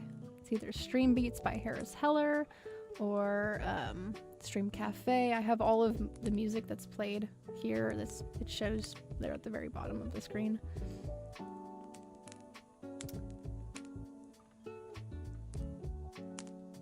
Let's see. Let's add a couple of these to the queue.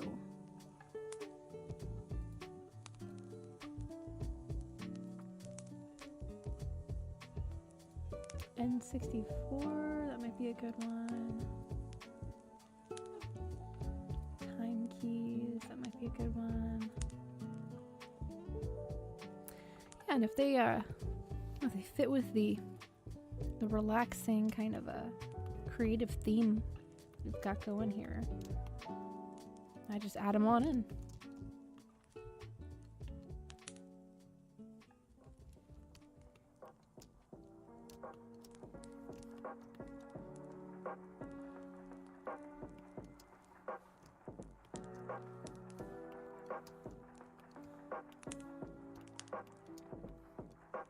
I think I'll put brown there instead.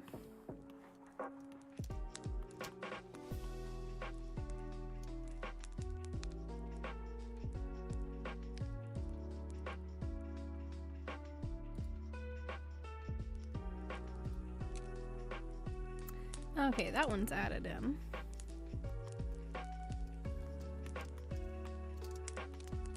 I like that one.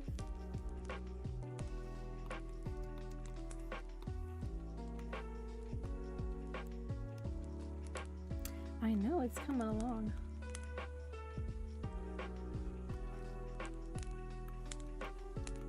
And we still got plenty of time.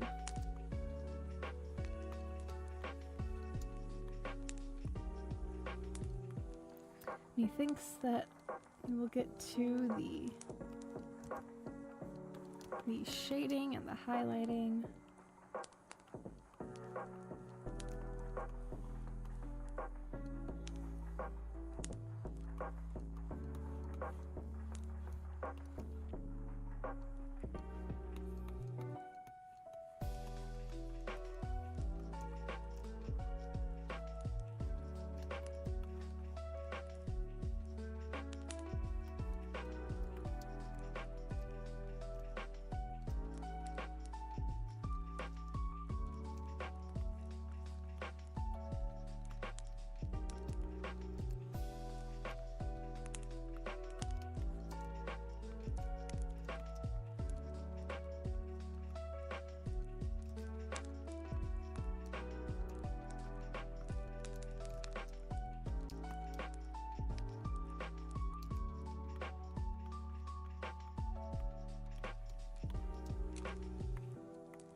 Hello, Sun Honey.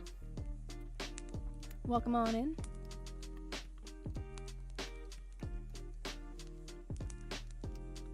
Just doing more work on the pony design here today.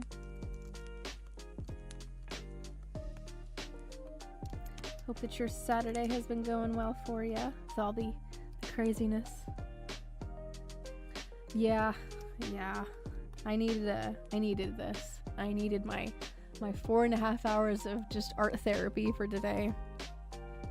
I was doing my packing and and all of that stuff that we know about. We know what that means.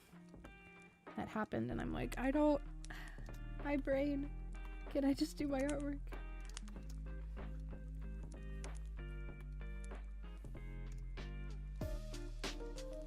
There's some days I can handle it better, and today was not one of them, to say the least.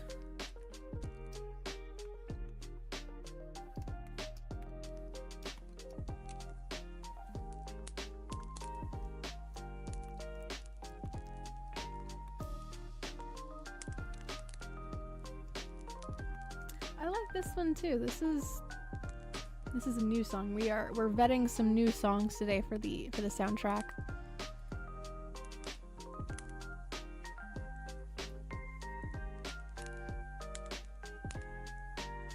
I always appreciate that, Sun Honey. Thank you.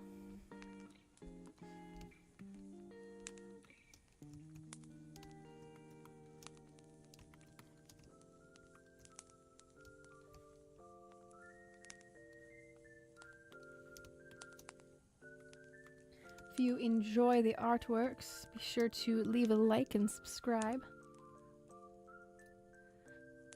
I wonder if my timers are working. Give me 1 second. I haven't seen them go off today, and I didn't see them go off yesterday either. So, I wonder if something happened there.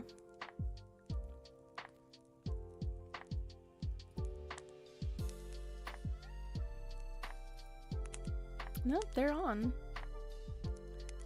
Don't know why.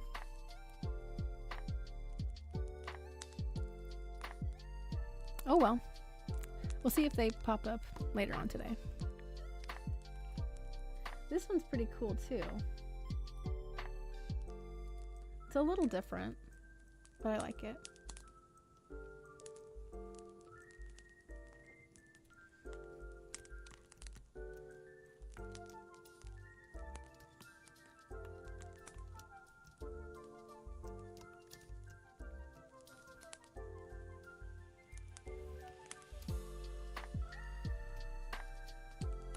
Okay, so I'm gonna go over to these little transparent pieces.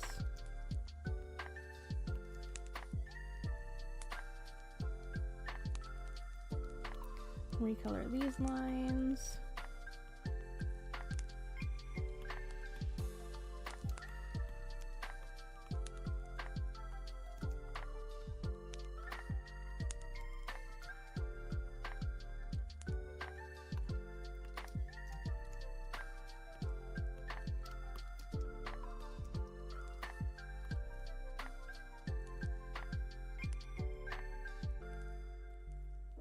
Sometimes the copy paste erase technique is not the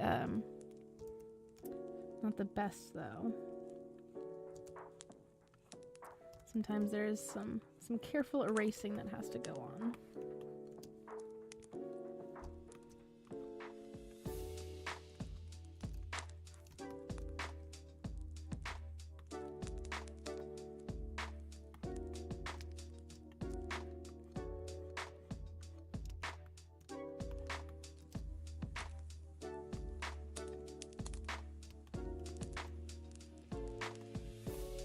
A line over here that needs to be recolored.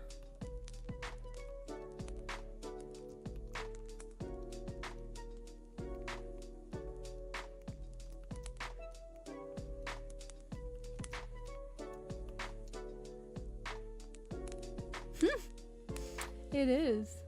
It is. I remember when it was, I saw it everywhere.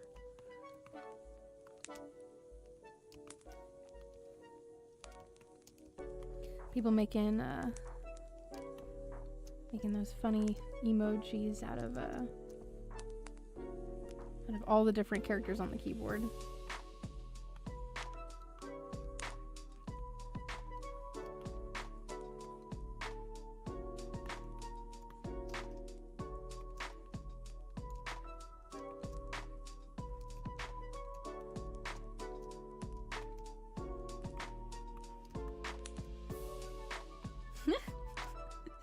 Oh my gosh.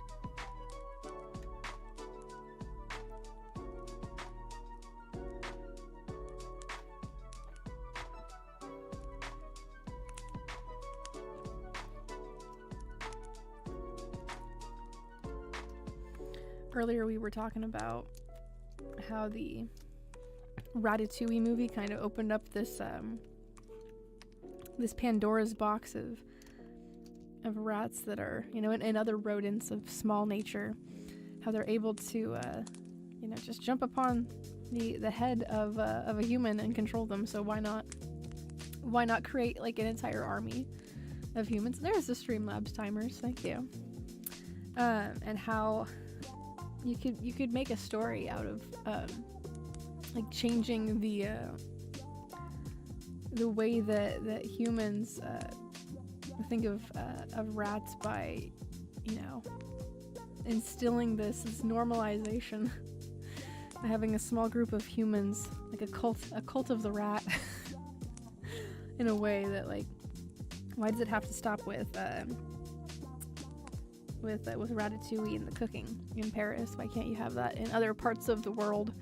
And it's very, very intriguing, very interesting. I'm down for that kind of a story. If you wanted to have like a war between like squirrels and like gerbils and hamsters and rats and mice, but they don't want to do the fighting themselves. They have the humans do it for them.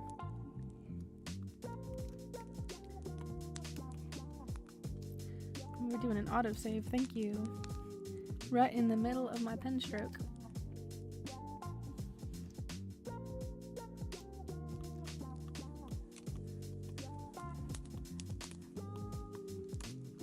I'm gonna end up throwing some brown color in there.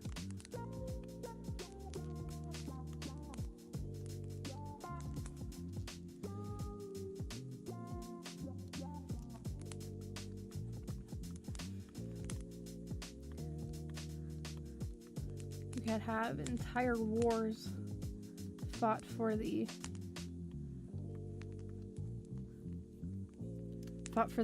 rat kind.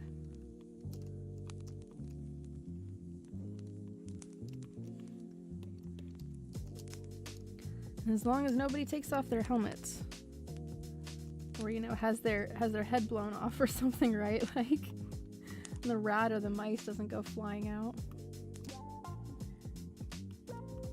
Or what if this, like, oh my gosh, yeah, the rats fighting the small animals and the fairies. Oh my gosh. Like, what if they perfected this, like, technologies to where, like, they don't even have to be inside of the person's hat or helmet or sitting on their head, right, at all. It's this device. It's like, you know, it's an invention of some sort that will do the hair pulling, the hair strand, you know, operation from a remote location. You know, the rat just has to, they're in this little rat farm, you know, and controlling like 30 plus people, just making drones out of them. Yeah, exactly. Exactly, honey bun. It's just a whole game system for them. That would be like, there must be a story out there that's like this. This is like, we are sitting on some gold.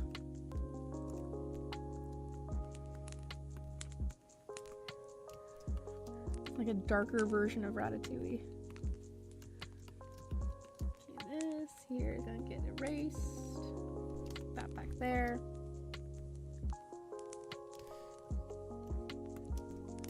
Let's see, eyelashes, or I guess the eyelids.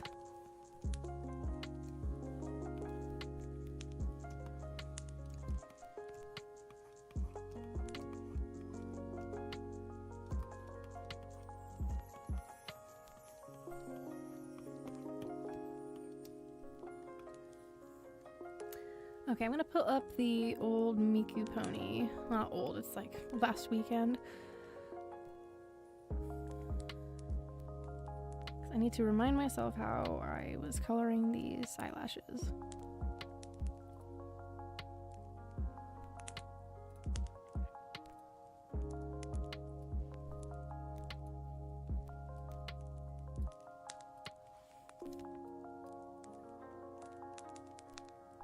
Okay, so there's a little bit of a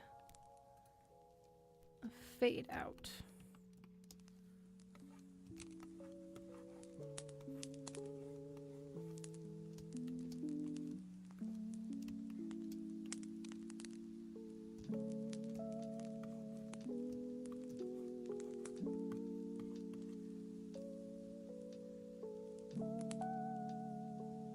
A rat dystopian society, yes, exactly.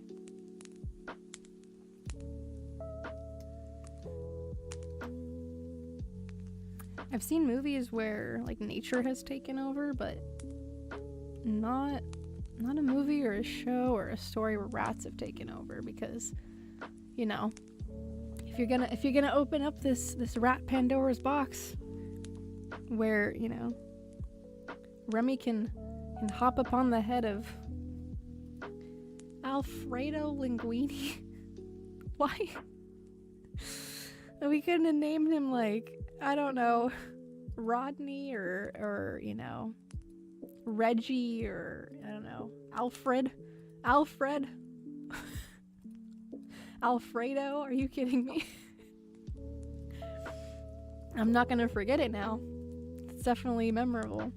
But like, if you're gonna open this possibility where, you know, a rat jumps upon the head of a human and begins to puppeteer him.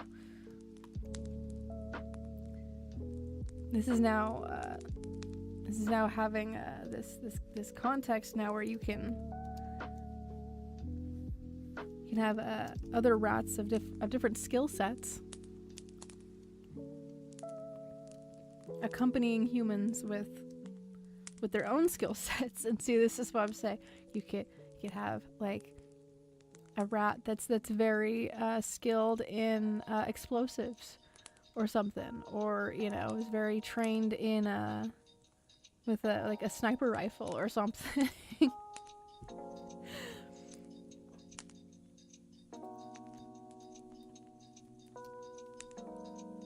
Could have a, you know, a rat that really is knowledgeable in tanks for some reason. Like, he's been watching you know, old war movies, and he's a historian rat.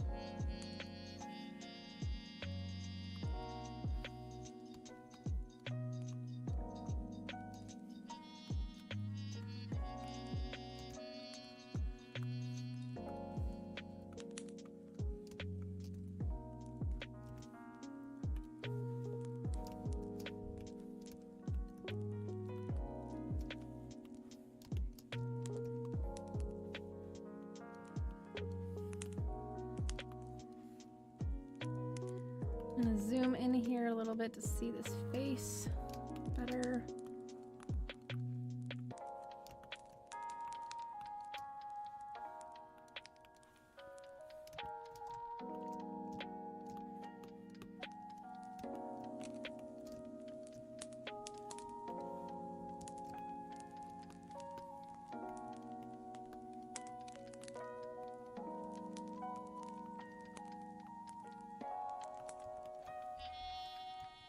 I think I'll use this color again. Actually, I'll use a little bit of a darker color, I think.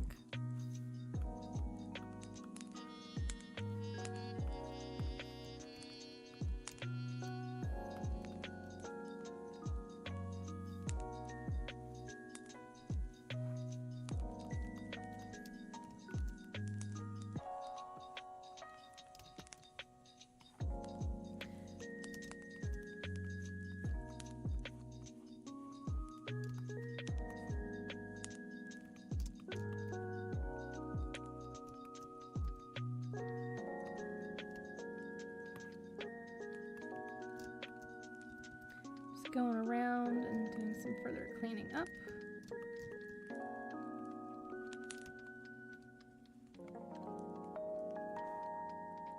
My goal is to get to the shading and the rendering. Well, shading, highlighting is the rendering part of it, but I would like to be able to get to that very satisfying point when there's more depth to everything and it's more set in stone where things are gonna go.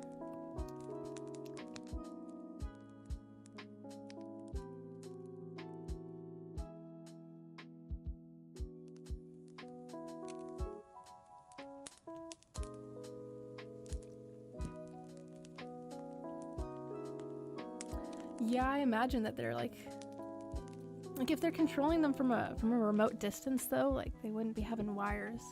It'd be like a very long range like Bluetooth signal or something. All right, Sen Honey, you have a good time. I hope that you have some luck in that. I know me today, I was just like, I can't. I just need to do my art therapy for 4.5 hours, please. But yes, I do wish you luck in that. Oh yeah, they just chewed through the wires. I would imagine that they're like, yeah, I know. I imagine that they're fairly skilled with wires though, having, you know, chewed through so many.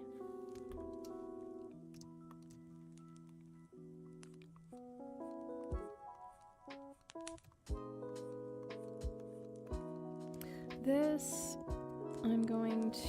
this shirt layer, I'm gonna put above, make a copy of it, and put it above the belts.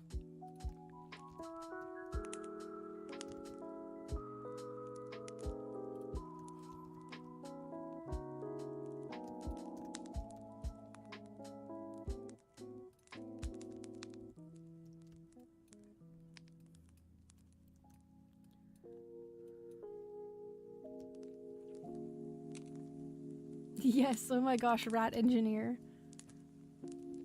An engineer rat. Technician rat. See, who's to say that this has to, like, be contained to cooking? We can have rats out there that are very, very knowledgeable about engineering and, you know, inventing and you know, being, like, into, like electricity hookups instead of being an electrician. A plumber. You can have an entire city that's been designed for rat kind, but with human hands, because there's a rat inside of the head of each one of these humans.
Yeah. Oh my gosh, that would look so silly. You just got a little signal coming out your head. Oh. They'd figure out something, like, I don't know. So I imagine that you would have to, I don't know, if you're doing this and you're working under, like, are they working undercover? Or, like, you know, are they just, you know, out and about and bold with it? Like, you know, are we trying to be secretive about the takeover of humankind through rats, through the Remy Ratatouille way? Or is it like, or is it overt? I don't know. See, that's like we're creating a backstory here, some lore. Like, are we trying to be covert about it? Is it a covert takeover, or is it like you have no choice because the populace of rats is just so many?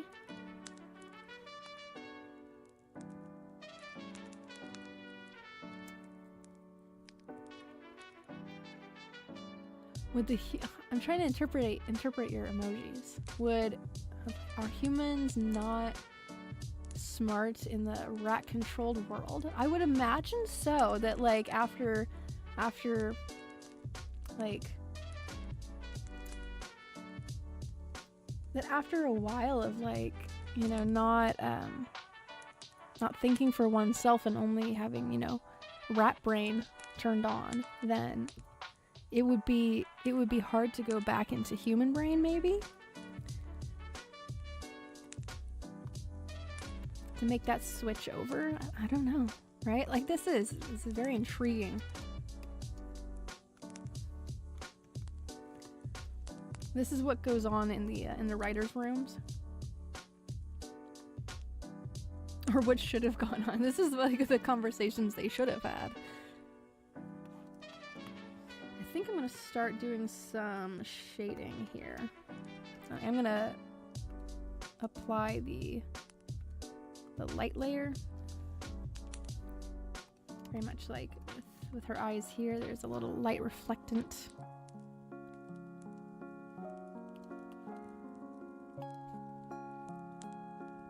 Let me pull up that brush.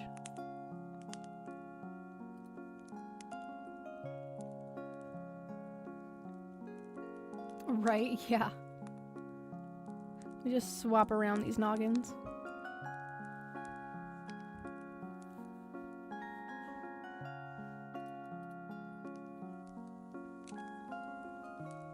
Like, what if you had like a rat that's like really, really smart, but with a person that's like, I mean, I guess that is Ratatouille, isn't it? Because Alfred,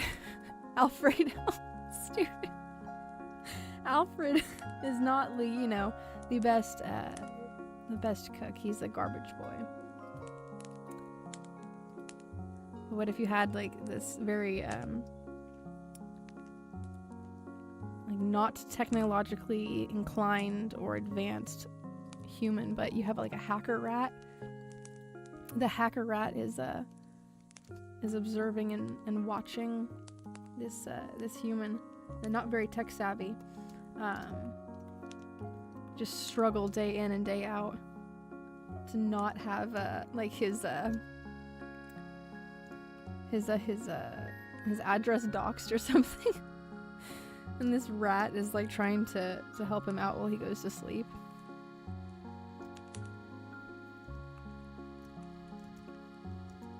This guy's just like feeling like he's going crazy because he doesn't understand that there's a hacker rat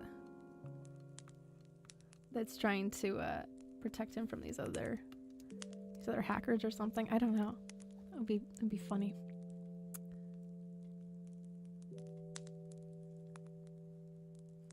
Big rat brain. Big brain rat.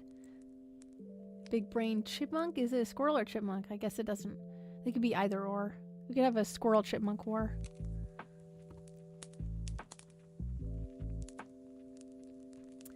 Pascali. Pascali the pizza rat. Oh my god. It really does open up a lot of opportunity for different stories with a similar take to it.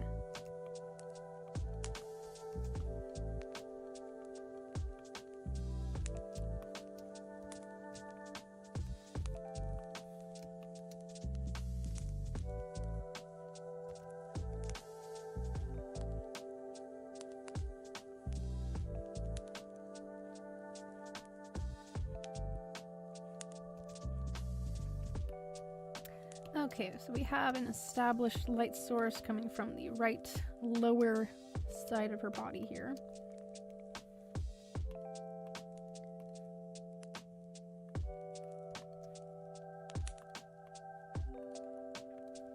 Just setting up my shadows and highlight layers.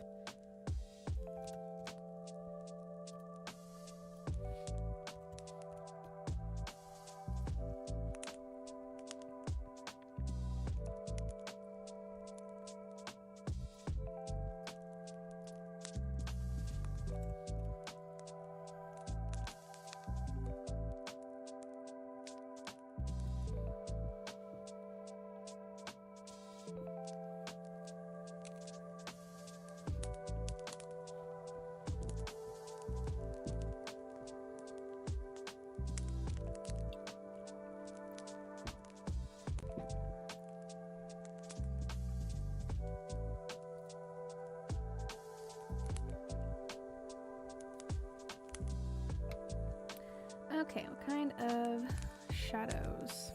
What kind of color? Thinking there's a lot of warm tones already. I'm gonna try like a cooler toned purple. I usually gravitate towards the purple colors for shadows anyway. But for this, I want to see what it would look like. The cooler tone shadow. Go back in here.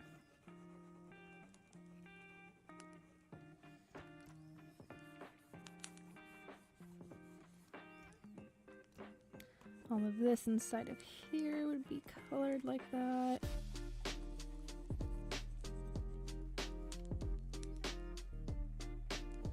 I think I'll probably end up going with this color.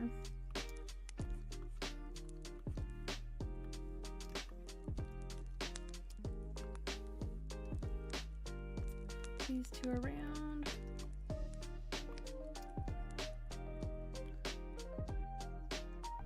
Fairies versus unicorns, or horse versus unicorns. You know, oh my gosh, there was a book just like this. Called like Zombies versus Unicorns, and it was a collection of short stories that I had in high school. I think one of my other friends had it before me. But the cover is very fun. The cover artwork is just a bunch of zombies and unicorns fighting each other and you know, decapitating each other and stuff. It's great. It's lovely. It's a drug lord rat and mafia mob boss rat. And there's rats that's yes, they just are smuggling goods throughout the country through the sewers. An Italian rat and a Colombian rat. Oh my gosh. This is like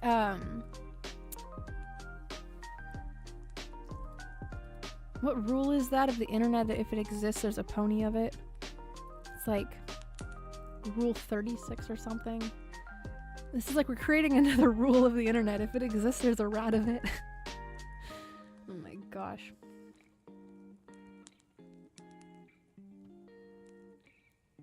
I think in everything in moderation, unless it's going to be like permanently harming you, because then I would say do not do that.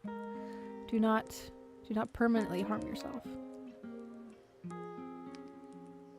Nor partake in things that are not going to be beneficial to you in any way. Like, I don't know, I have a cup of coffee every single day, but too much of that is gonna not be good. I'm gonna be like shaking in the corner, just sweating, and be like, I can't function because I've had too much caffeine. You know.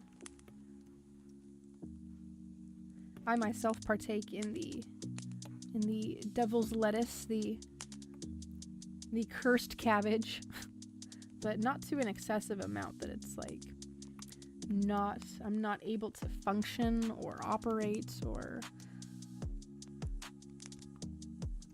I don't during my streams just because it's hard for me to talk afterwards. understandably so, with, you know, the coughing and stuff. I have in the past, and it makes it difficult for me to say things.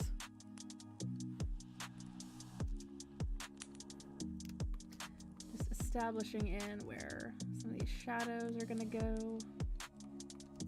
I'm doing this from fairly far away on my canvas, on this smaller one up here, just so I don't get too overwhelmed with the details.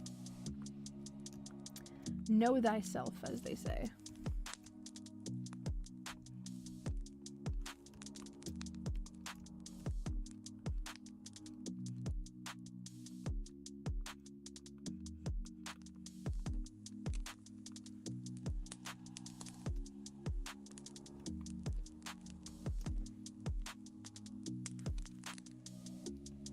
Underground drug operation happening in the tunnels underground. Yeah, and they would be really good at it too, because that's where they've been spending all their lives.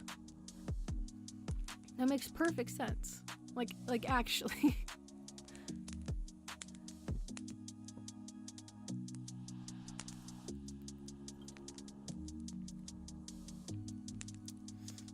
If there's not already like a movie or a show that's about that, I would be shocked. There's a little spot down here that I'm seeing with the skirt that is overlapping the leg just a little bit.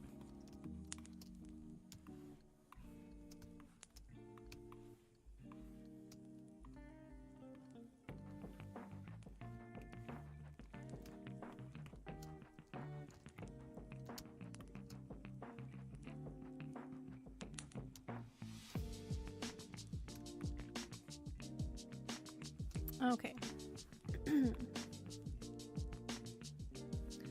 remembering where these spots are going to be at, because this is a little too soft of a shade for me. It doesn't entirely match up with the shadows here for Miku.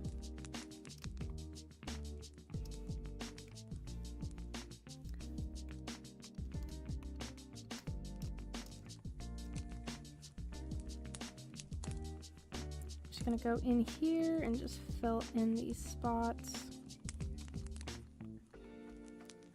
When I go in to do the highlighting, I'll just do some takeaway for these darker areas.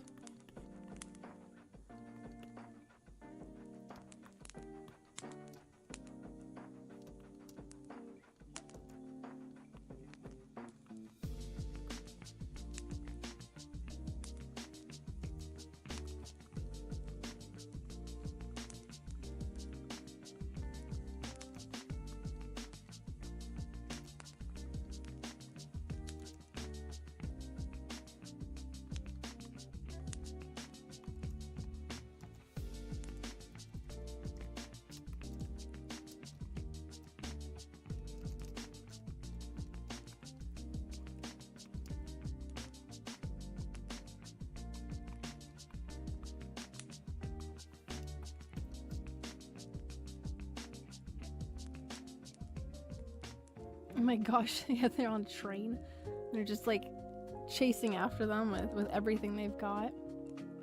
How are you gonna handcuff the rats? Like seriously, then you would have to like make these little handcuffs that are for the rat hands. And they're just fighting. Oh my gosh.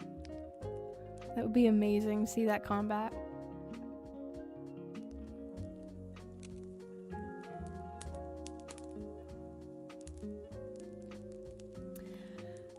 Yeah, when there's no more humans, because they've gone and exhausted this resource, and they've become so used to these human amenities, these human tasks and skills. I think that would be something that happens to their societies. That like, yeah, you can no longer go back to the feral rat lifestyle anymore. You know, it's kind of like when humans go out into the out into the wood and throw away their humanity. You know, it's like they become animals. I imagine that, you know, if you are a rat and you've gotten used to a very comfortable life that humans have provided,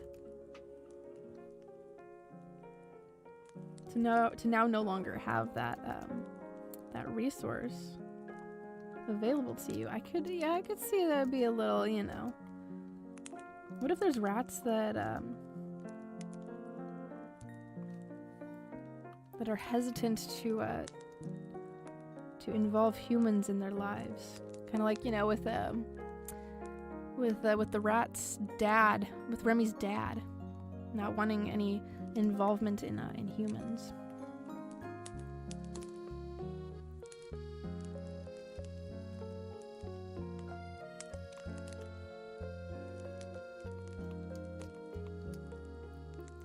Start having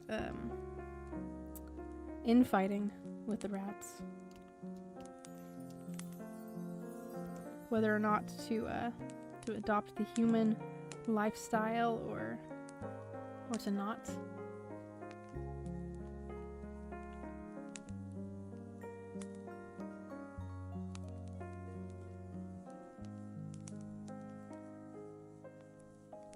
Yeah, they're just trapped inside of their brains. Oh my gosh, what an idea there. Murder drones, oh my gosh, yeah, right? Shared with human life and human culture, they are no longer dependent on a human, right? Like, they've learned to communicate with us. That's a whole transcendent chapter of our existence here. And rat kind too.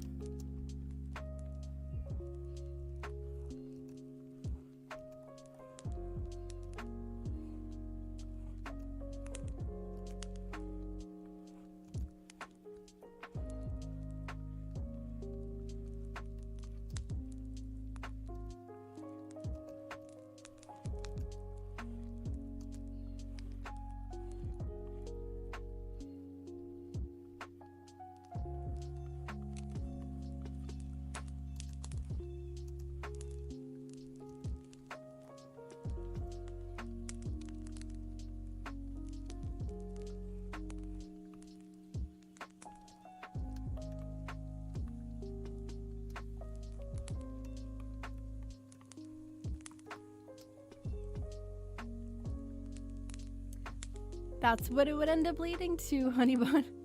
We would end up having a rat president. You end up just, you know, that's what I'm saying. This concept of a small animal controlling the humans, it's, you know, why must it stop with the cook in Paris? You could take this to an entirely different level.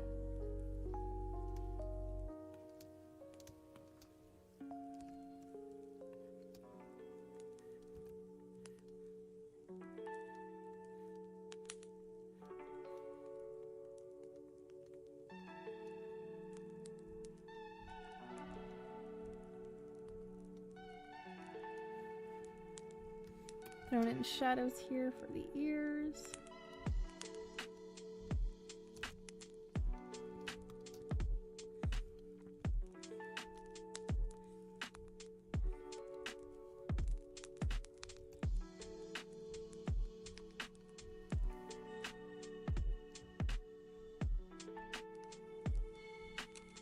Oh my gosh, yes. They established satellites. The only approved news is from the rat media.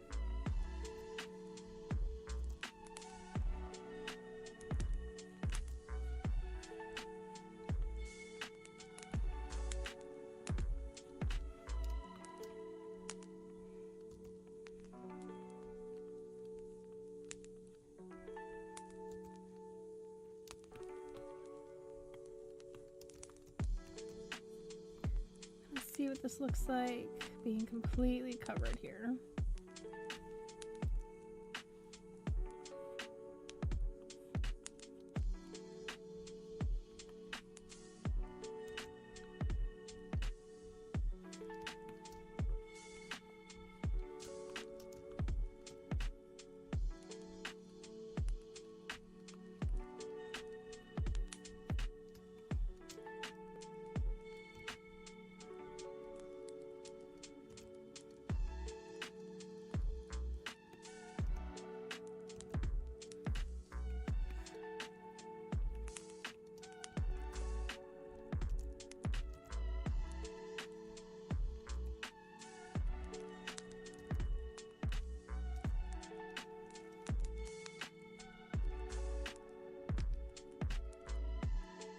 President Ratatouille, yes.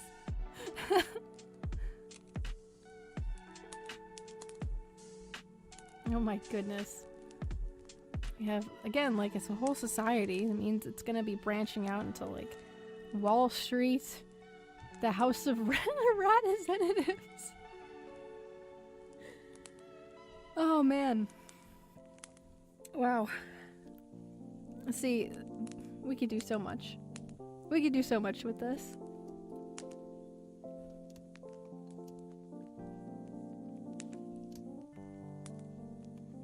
The Speaker of the Rat House. We have to have a translator. Unless we're all wearing the rat translators from Squeaks to English or to Spanish or German or Italian or is it like, I don't know. This is, I really don't think that they actually like were talking about this stuff in the think tanks when they were coming up with Ratatouille, but I really, if they wanted to do a sequel or some sort of you know, an offshoot, they definitely could. There's enough there that we alone have spoken about.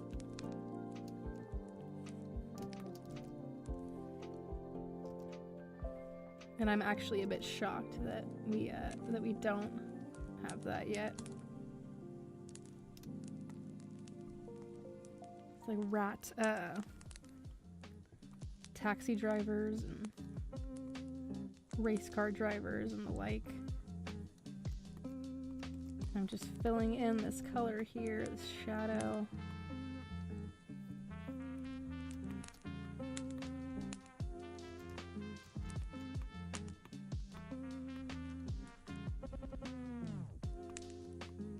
I wonder then if like what would that do to sports?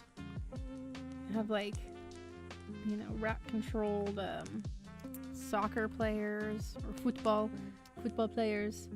I don't know. I think you have to like distinguish then whether this is a entirely human operated sport or like you got to disclose that information. Just have a bunch of rats in the audience. You have to then provide, you know, rat snacks and drinks for them to consume. Can't be assuming then that the rats can eat human food. That would be quite offensive. We can't be having that. The new Rat World Order, yes. The NRWO.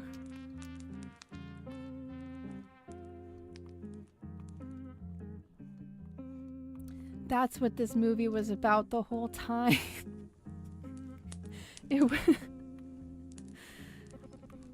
They were trying to tell us this whole time. There's just a bunch of rats controlling the people. I do ponder that. Like, if they were trying to secretly tell us something.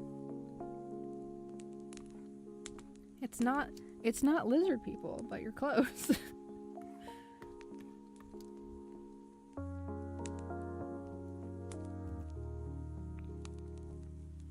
It's actually rat people, you see.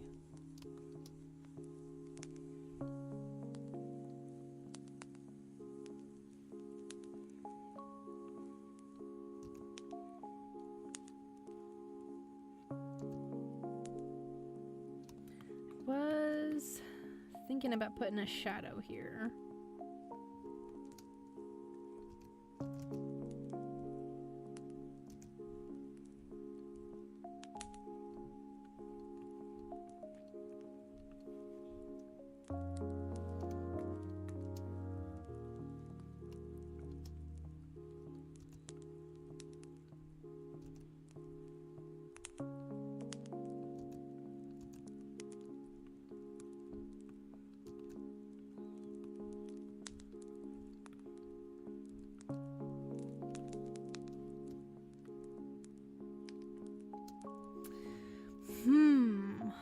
Do the rats also control the emotions?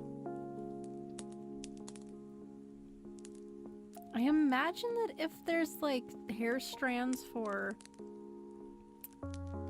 the movements, you know, for arms, that maybe there's like another group of hair strands for like emotions, maybe.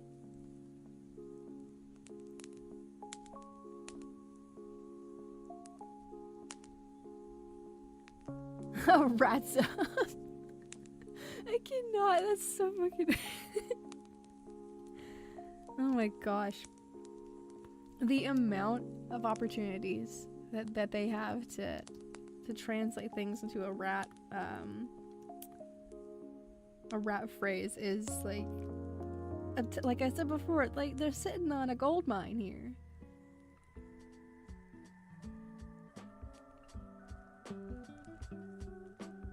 What's rat up, homie? What's ratting, man? Hey, yo, you got the cheddar?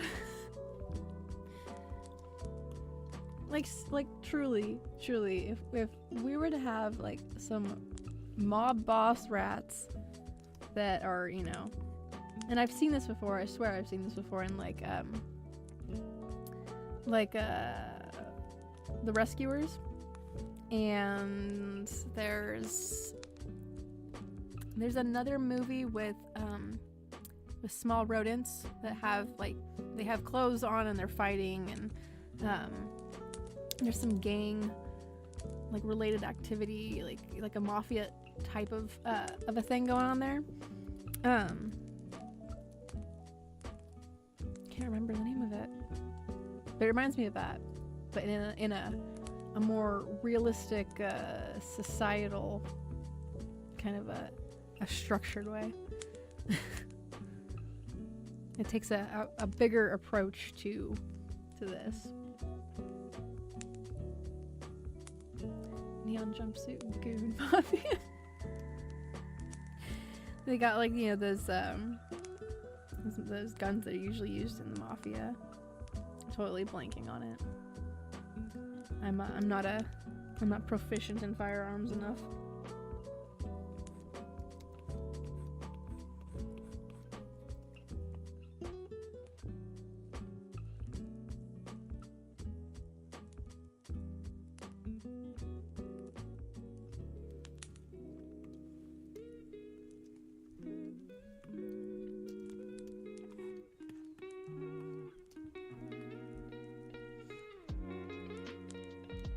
Oh, rats. Oh. Would you look at the time? Oh, I must be leaving. We must be getting out of here.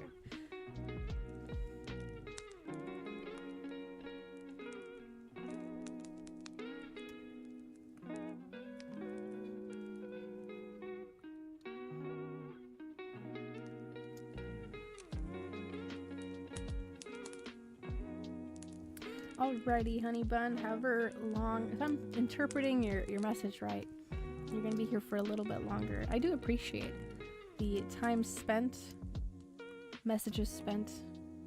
I've had a good time building our rat society.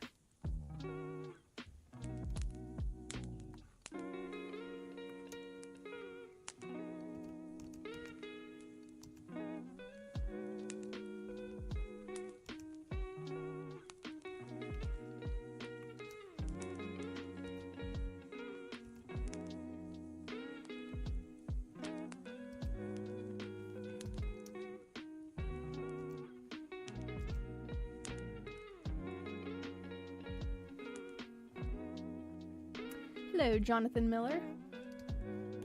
Welcome on in. Today I'm continuing the work from yesterday.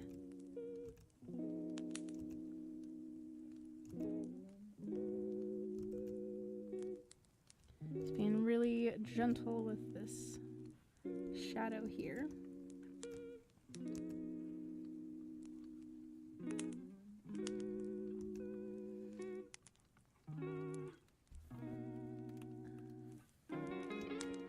We were just discussing the implications that the Ratatouille movie has given us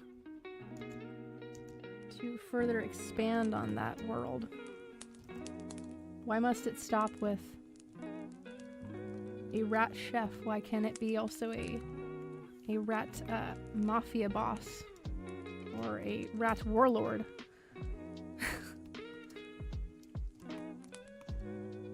A rat banker for that matter. A rat grocer. I don't know. It's just an entire society of people that are actually controlled by rats. What would that look like? How would that operate?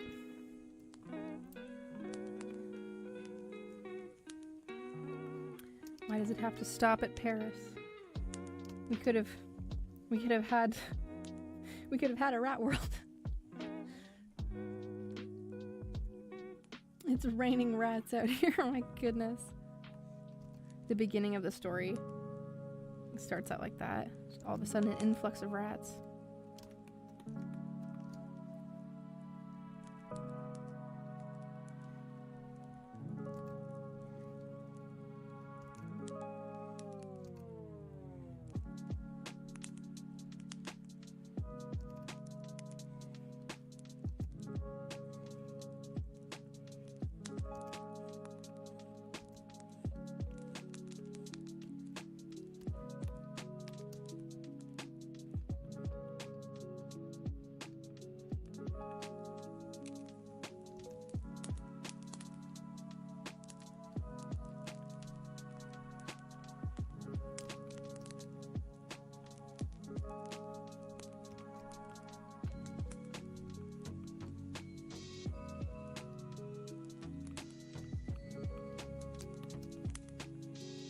Thrown in these shadows here.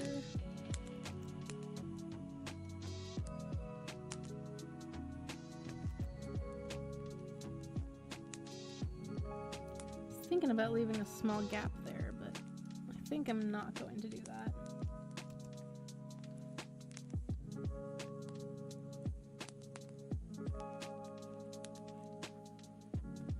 I'm going to take off this stabilizer here so I can actually color this in a lot faster.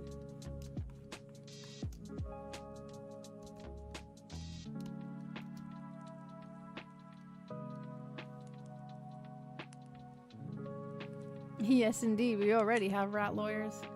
They just have they have some hair strands being pulled by some rodents of a particular size.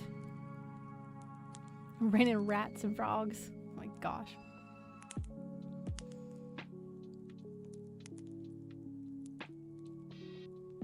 You're right, yeah, they've just gotten an upgrade. Yes, indeed, we already do have those. We already do. How do you find the rat pendant? Yes, how dare you? How dare you help humans overcome our powers? This is war crimes.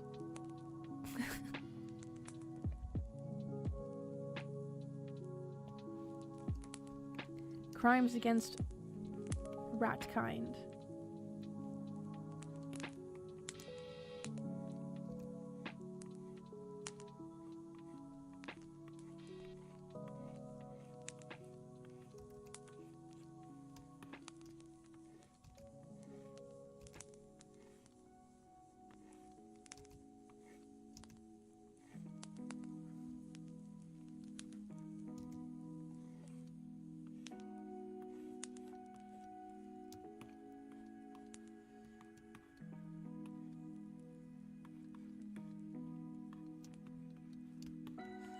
I'll throw in some shadows here.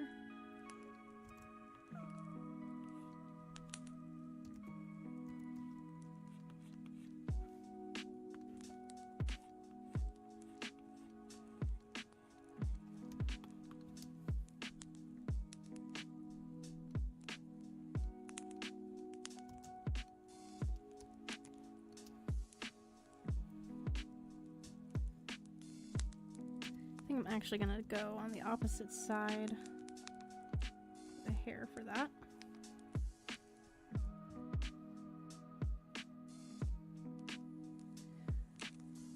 Yeah, they're just stuck in their heads when the rats are controlling them. All right, honey bun, you have a good rest of your night, and I hope to see you again soon. Thanks for chatting and spending time over here.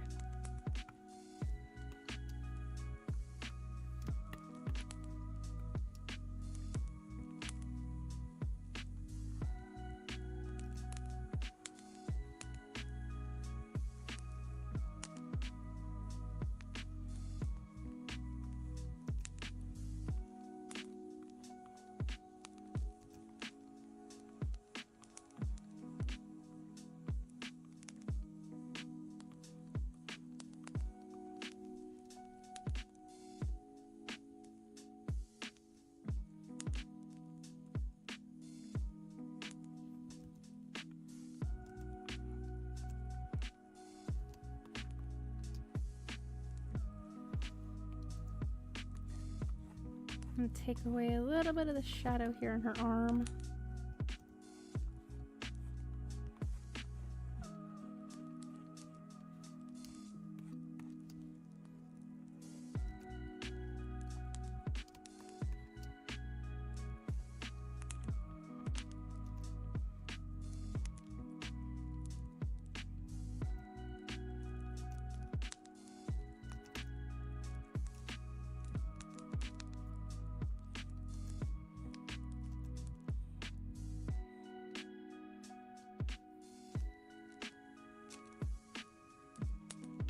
This arm, there's gonna be more shadow onto it.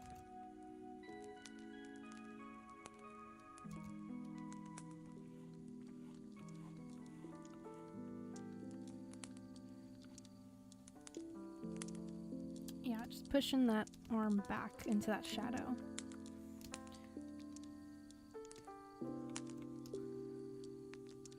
Means that this is gonna have some more shadow on it.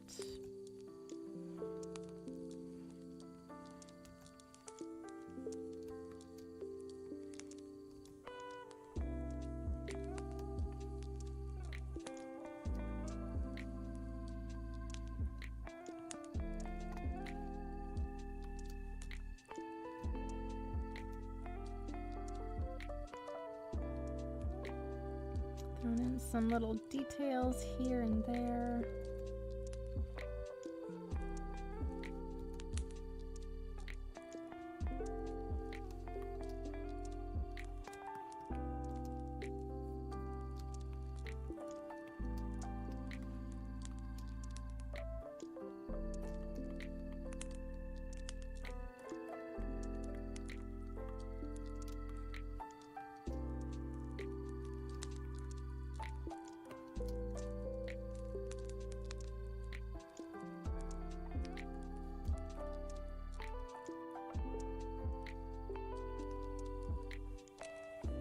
Throw this down here. Just a good example of where this is eventually gonna go.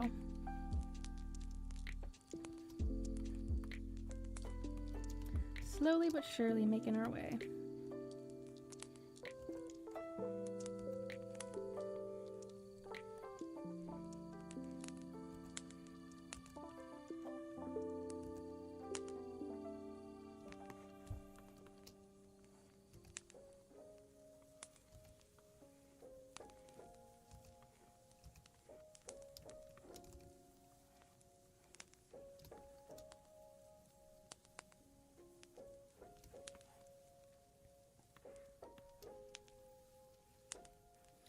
Okay, I'm going to throw in a shadow here for where her arm is.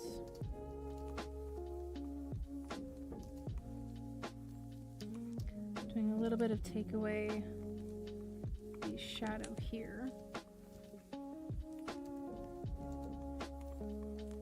Kind of fading it out a little.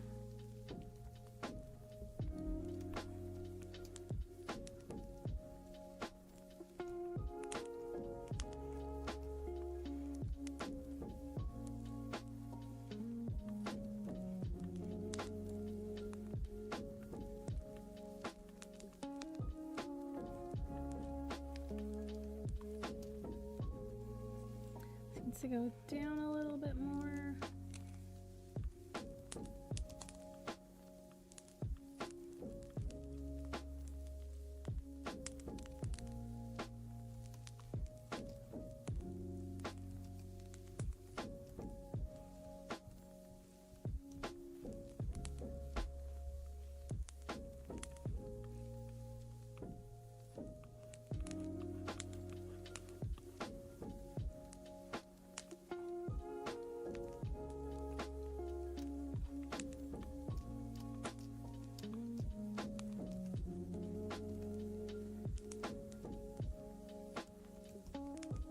Throwing in some gentle shadows here.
Just aligning these shadows up with this strand of hair she's got. And also this hoof here. Just making sense of it.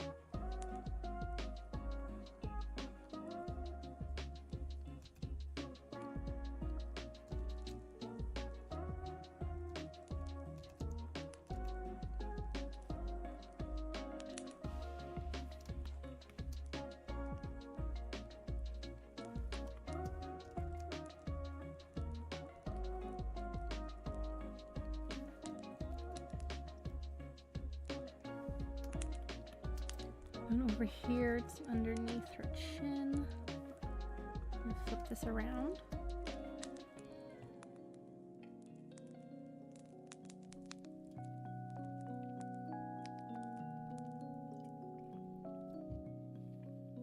I'm thinking about Puss in Boots for some reason. I know that there's another set of cats in the Shrek movies that like they don't stand up on two legs like Puss in Boots does, but they don't like respond in a way that it's like, what in the world are you doing? And I know that he has his own movie, his own set of movies. They totally did a spin-off thing with Puss in Boots. At least the Shrek version of him. I can't say the same for iterations of Puss in Boots that came out before Shrek, but I think that they definitely added to the recognition.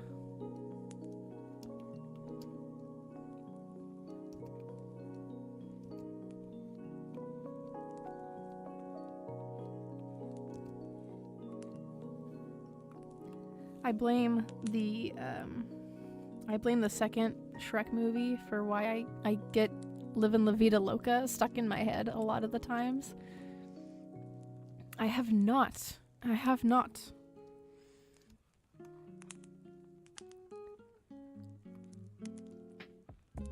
The last Puss in Boots movie that I watched was the one where he has this little group of kittens that he's like training them up to also be like it's like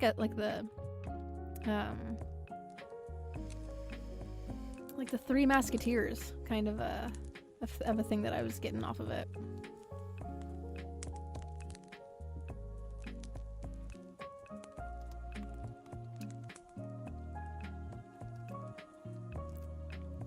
Did I say Musketeers? I meant Musketeers. It's like thinking about this. Musketeers.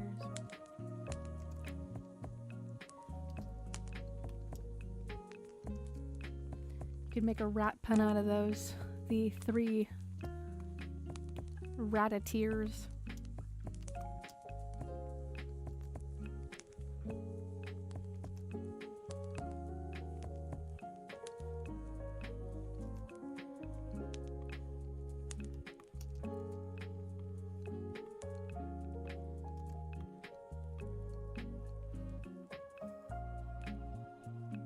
Rattateers.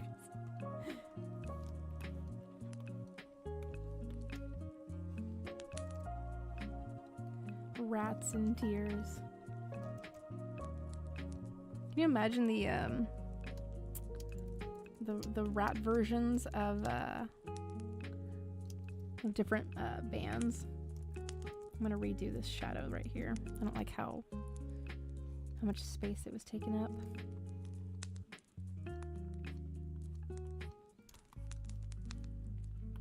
Like Fallout Boy would be Fallout Rat.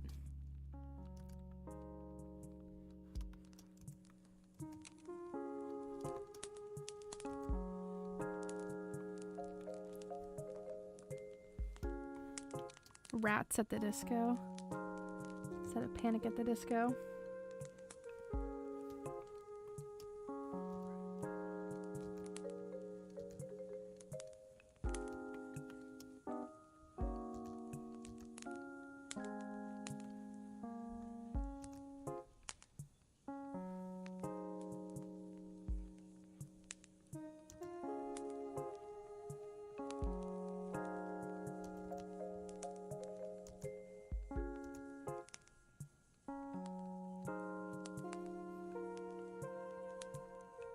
Oh, really? Well, maybe I'll check it out. I'll add it to my bucket list. It'll add to the ever-growing list, unfortunately.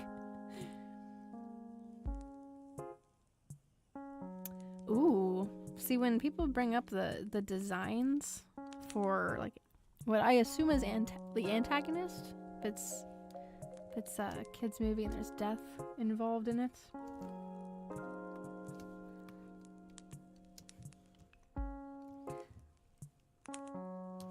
The design parts of a movie are probably one of my favorites. My favorite pieces of it to analyze. Very much like how I mentioned yesterday that if the Spirit Stallion of the Cimarron movie did not involve eyebrows in those designs, I don't think it would have been the same movie whatsoever.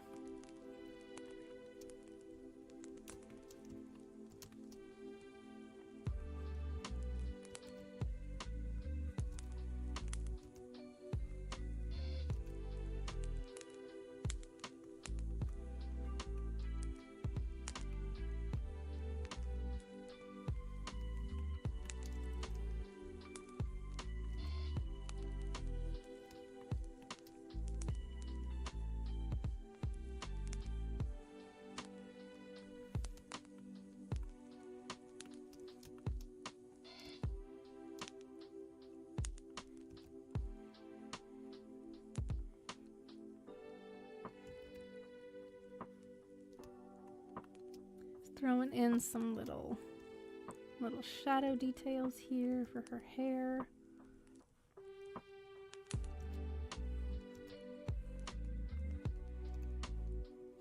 But yeah, I really like I don't know, dissecting the design choices for characters when they're that good to be commented on. Like,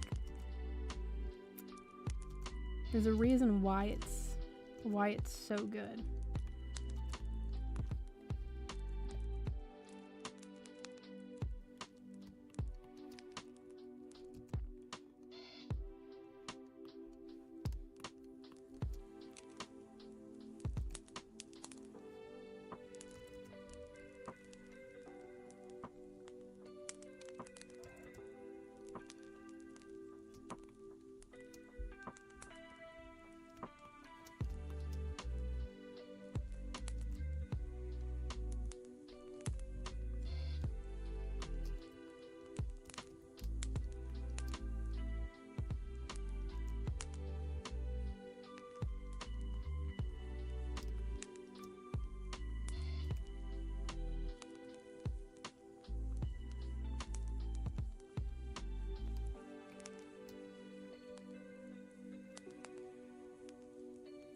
Yeah, yes. Oh my gosh. I can't even tell you the amount of times that I'm like, y'alls, it's a horse. If it didn't have human emotions and expressions, I don't, it wouldn't have been the same. Really would not have. I don't know, sometimes I see humans that don't have eyebrows and I'm like, there's a reason why we have them. It's just a little funny looking. It's hard to tell the expression sometimes. So, it just makes they help out a lot. They help out a lot. But yeah.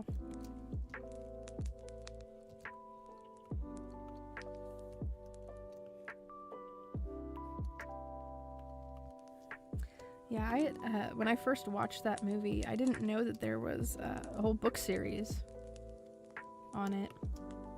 That like expanded into like his father being like the leader of the herd before him. It goes into his mom's backstory. It's a whole thing. Whole thing. Same thing with Lion King. I was telling Wolf about the Lion King fandom, that they go and they make their own like ridiculous family trees. The Lion King family trees. It's like some of them, like they're not even canon. They just have like a bunch of their OCs in there.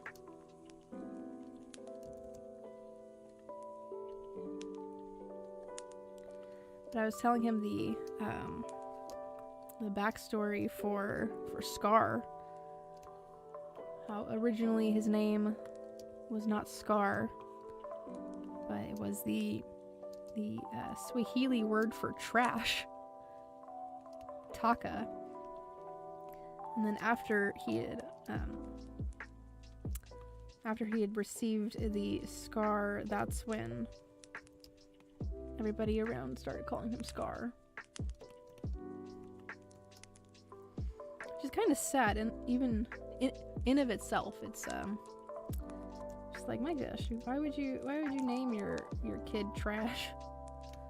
What is wrong with you?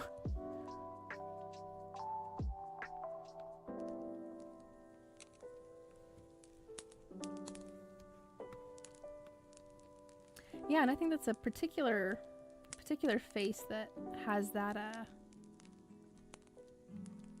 like proportion into it.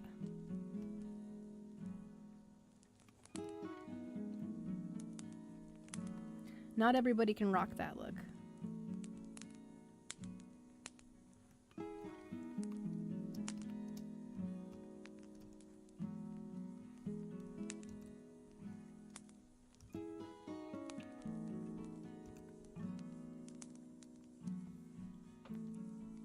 Wonder if that is necessary there. Might be. Well, and sometimes weird is beautiful. It's different. I'm not used to seeing it, but in that difference, there's a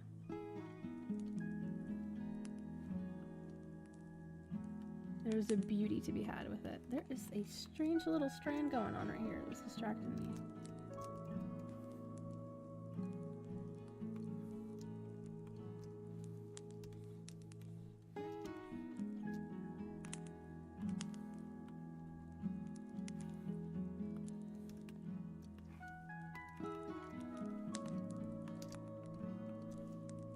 Sorry, that little strand there was like, it caught my eye and then I could not stop looking at it.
Throwing in a little shadow here on her mic.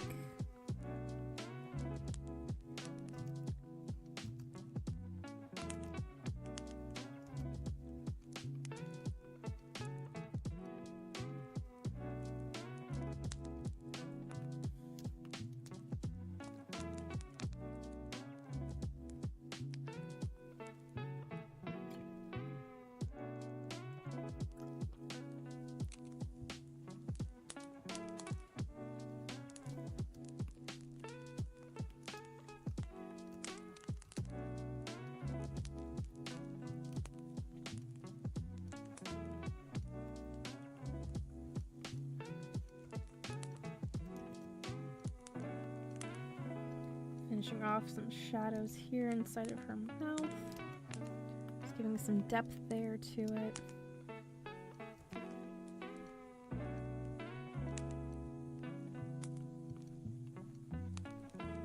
Probably my favorite reason, my reason why this step is my favorite is that it adds just so much depth to the face.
More tiny little shadow lines here.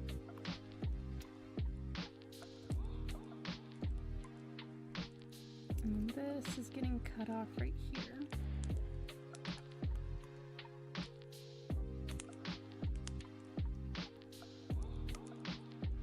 Somewhere around this area.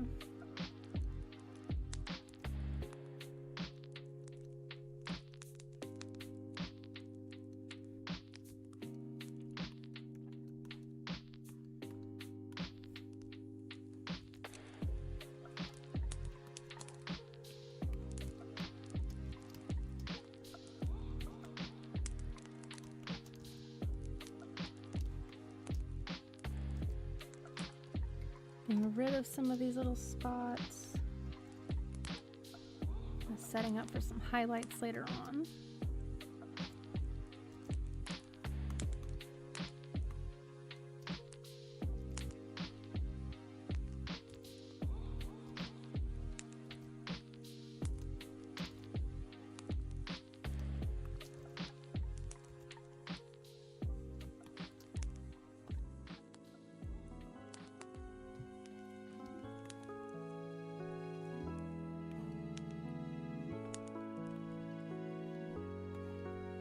Okay, this spot here, I'll mark over here now.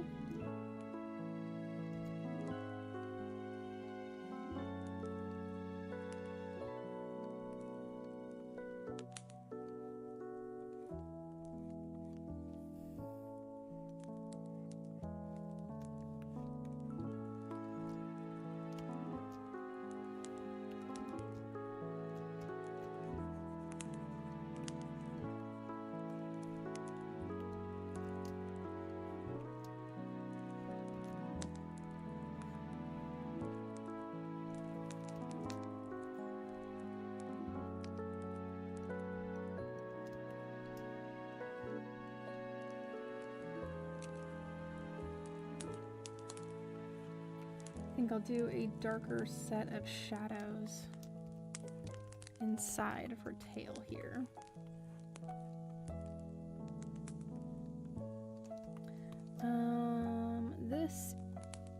This is off. That needs to be the inside of her skirt.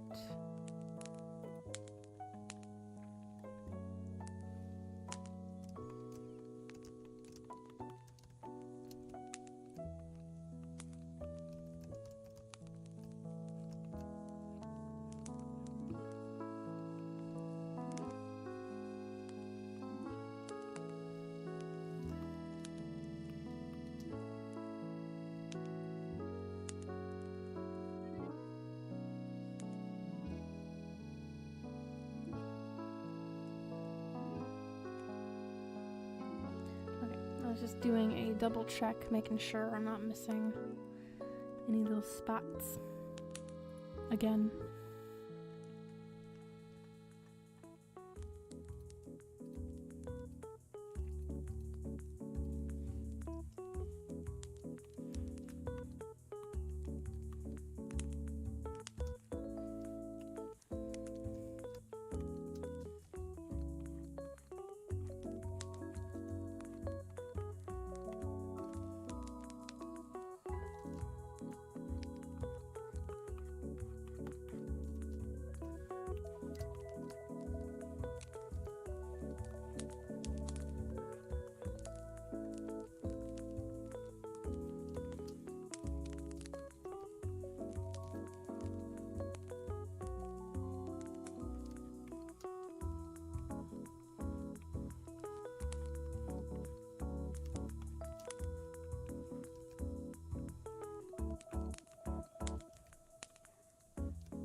That one doesn't have as many laces to do shadows for.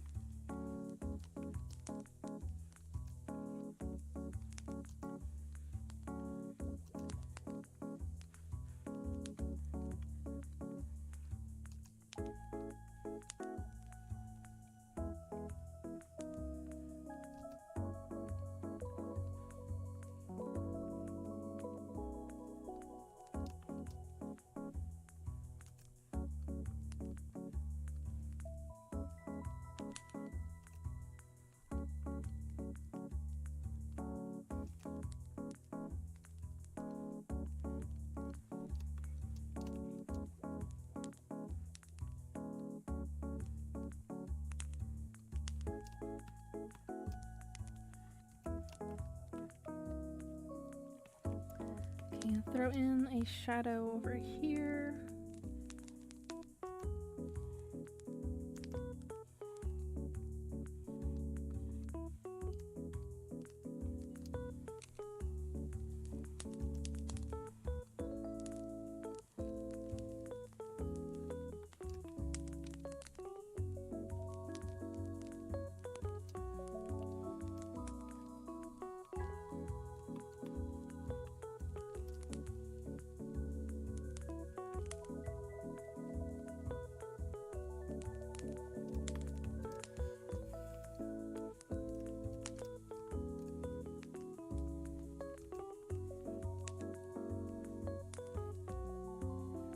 Probably be throwing in a darker shadow over here too.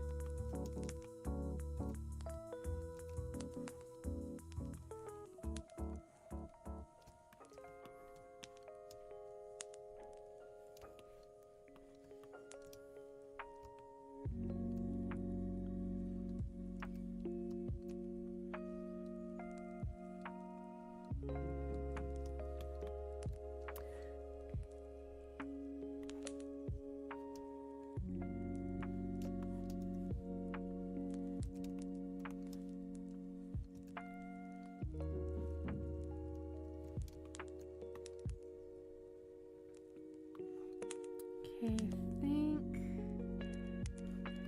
might be good for some highlights now.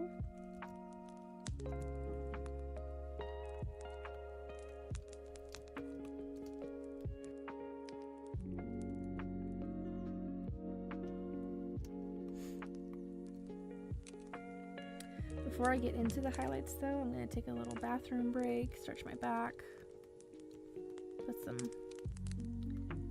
Tiger Balm on there.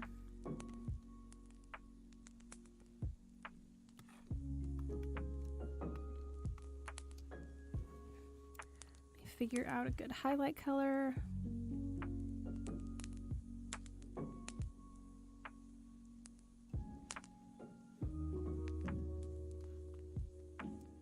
Maybe a teal. Probably just end up going with a yellow though.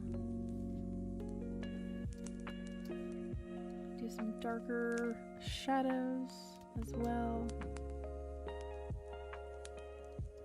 But just right now seeing what colors would go well here. I don't think that blue is. Oh. Probably help if it was on the add glow layer.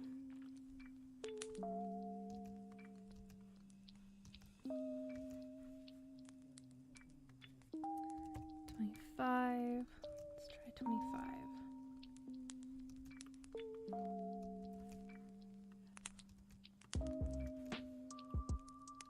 Let's try less pigmentation.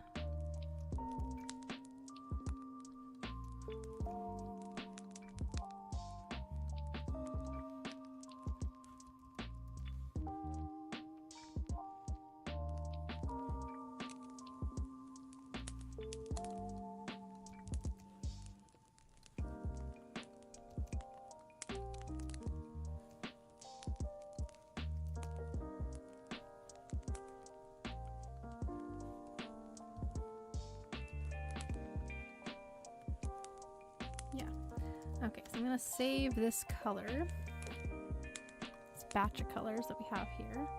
This pale yellow, this purple color. Okay, I'm going to be right back.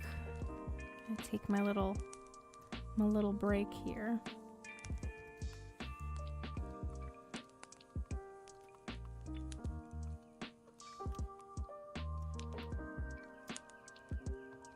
And when I return, I will add some darker shadows and some highlight, and hopefully be done within the hour.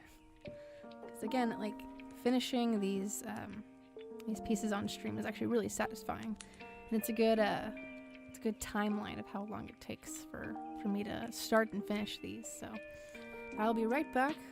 Give me 1 second.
Oh, right, I return.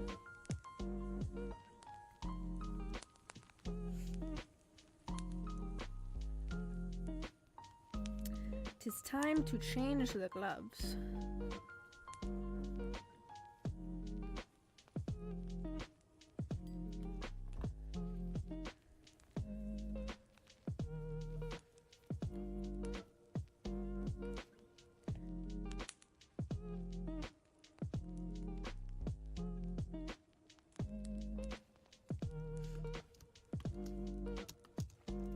Take this away, since we obviously do not need it.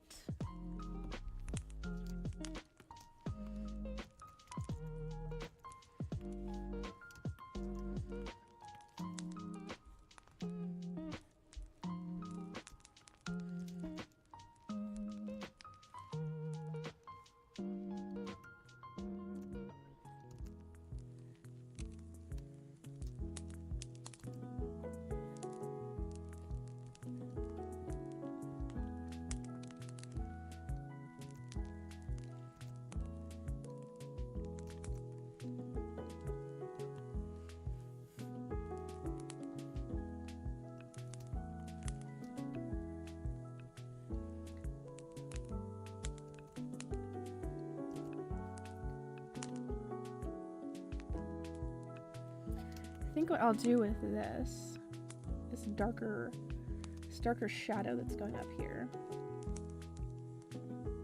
So I'll probably fade it out with an airbrush gradient.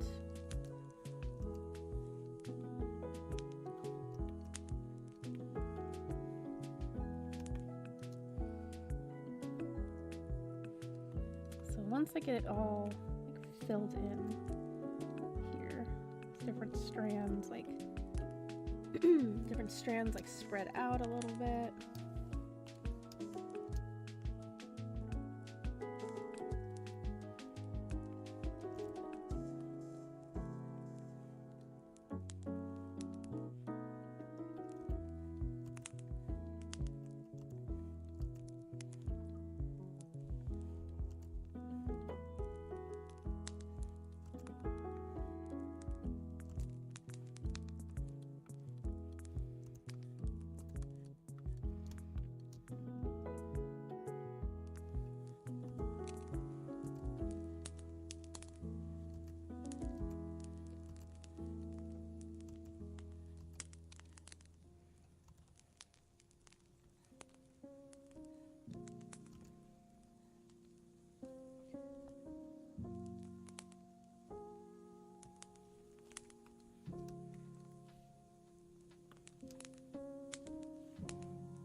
Looking over at the smaller canvas I have over here on the right, kind of separates out the perspective so I don't get too used to it.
I see some darker spots here.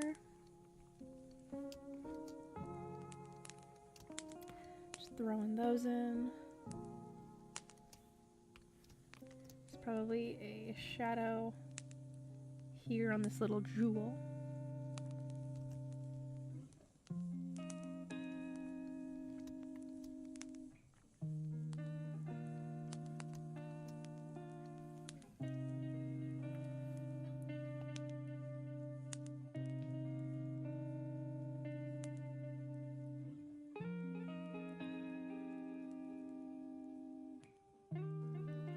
Probably some more shadows inside here.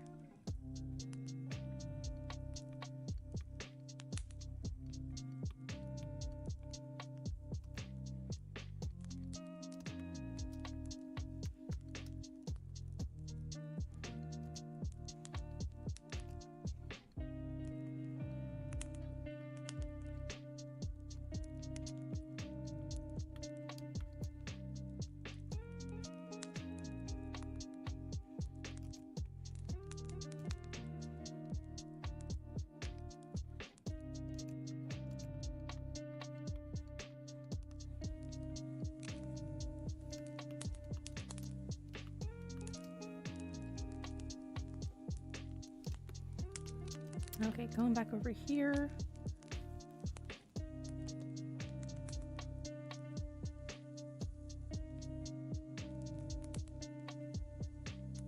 I'm just gonna select all of this bottom part here.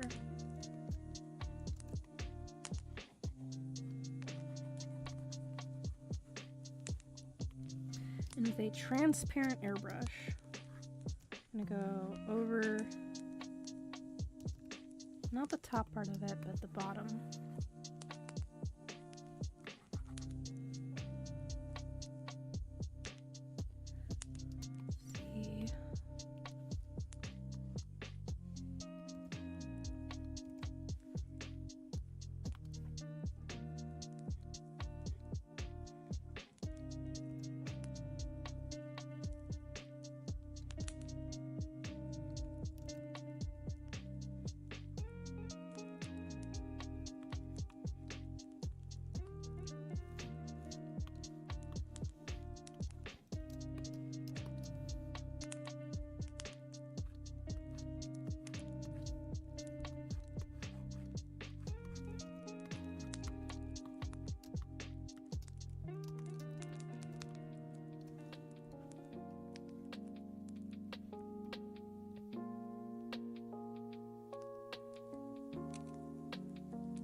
Providing a little bit of a darker color back there.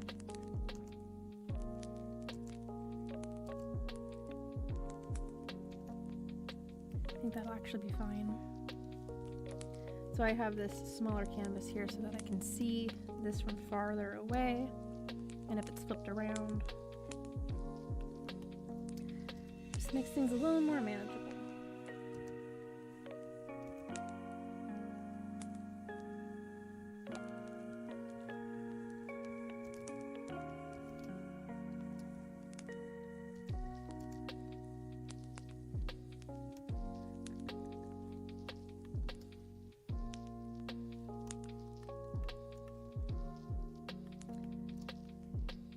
Be a shadow in here.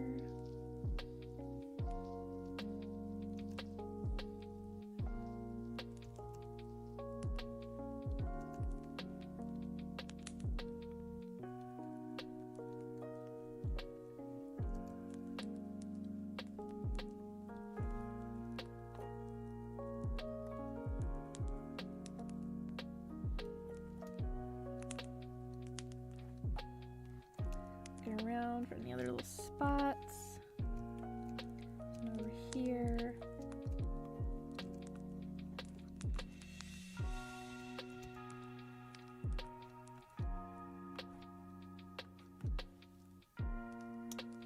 Just decreasing the amount of shadow that's there, so it kind of fades into it.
Just auto-selecting this back part of her hair.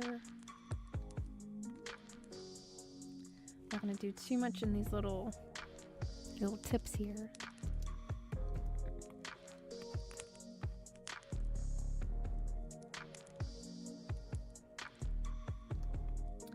But I still like to have them selected.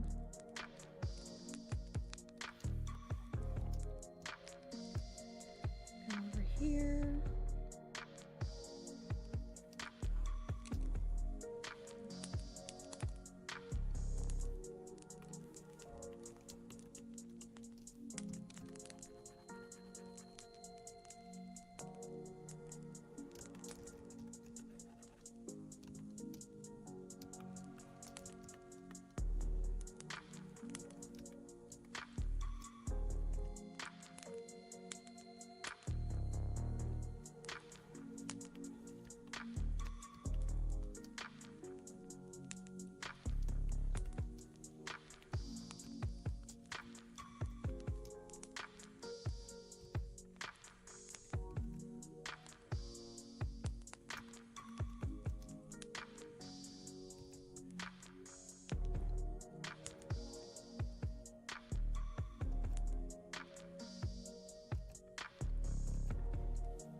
You flip that around. Let's see.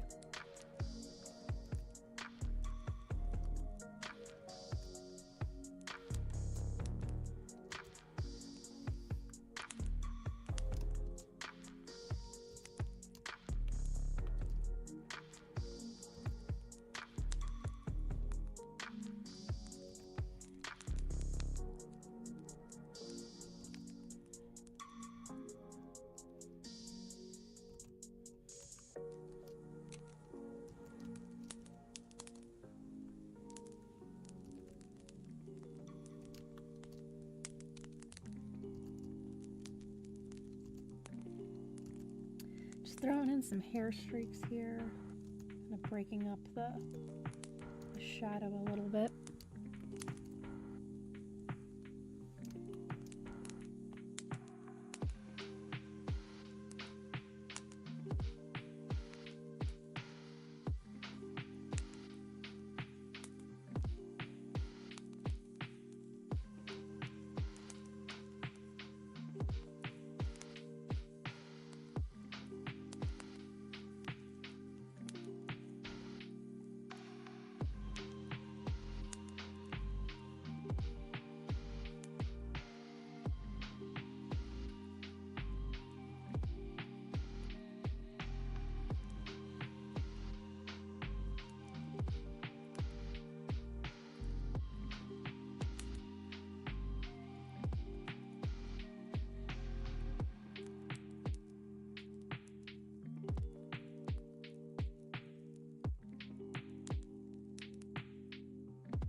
Sorry, I had this muted. So looking over at the tail. After throwing in some other shadows there.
looking around for other spots. It needs some shadows. Oh boy, hello LT Productions, hello Garbo. Welcome, welcome from the Wolf Raid. I'm continuing my work from yesterday, doing work on the Vocaloid ponies. Hello Fry TV. If you like this artwork, be sure to leave a like and subscribe and all of that good stuff. I do this over the weekends, as per usual. This weekend and the previous weekend I did this artwork here of the Luka pony, as well as this Hatsune Miku pony that I did last weekend. I don't always do pony artwork. This is just the flavor of the weekend for me. But if you do enjoy the relaxing atmosphere, the Wolf Chaos after show, whatever we're gonna go with here, be sure to subscribe. I am trying to get to 500 subscribers. That is the next milestone for me, and I do appreciate it.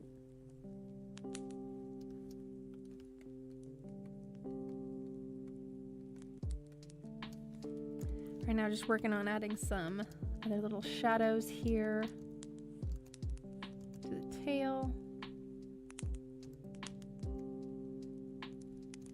Different little additive pieces.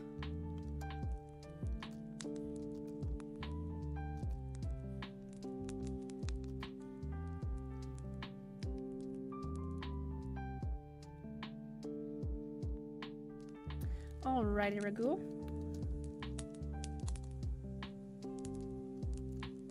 Just taking it easy for the night and just calming things down. I know today was very crazy. There's a lot going on.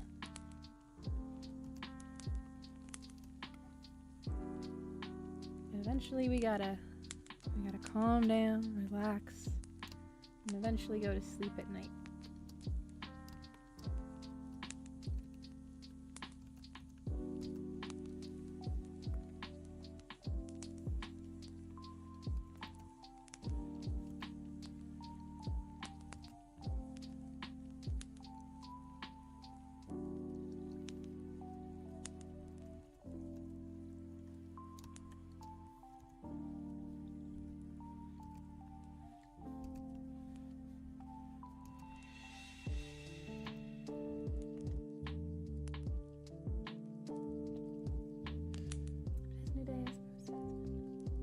Right, exactly. You can't have crazy days without peaceful days. You can't have peaceful days without some crazy ones.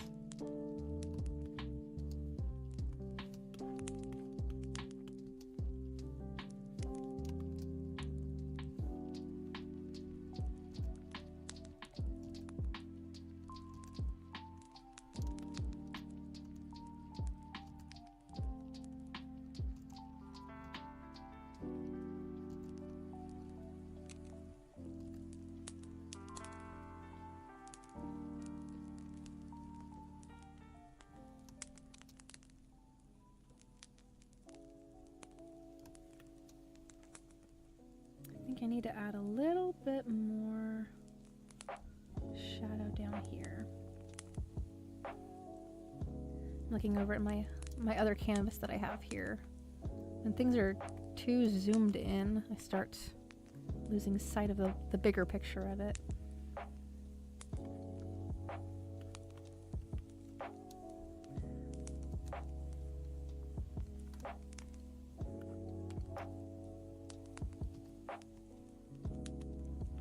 So I just have this other little canvas open. I'm just checking periodically, making sure things still look the way that they should.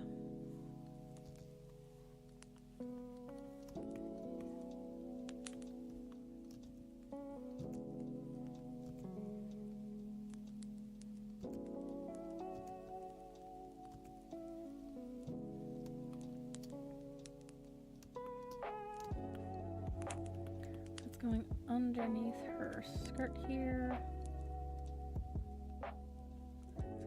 highlight down over here.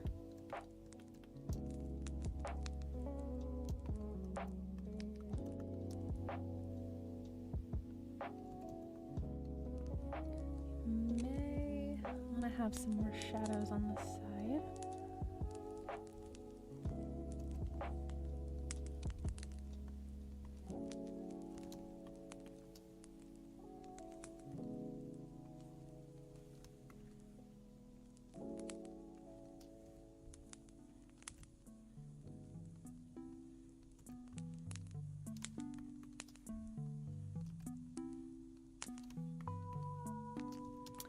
Okay, I'm gonna put another shadow in here.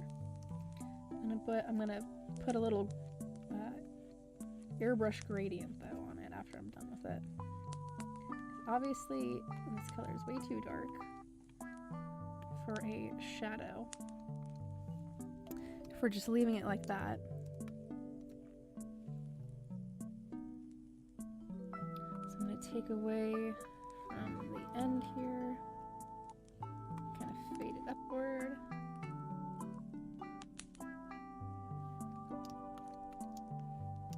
I think that this right here can also get faded up.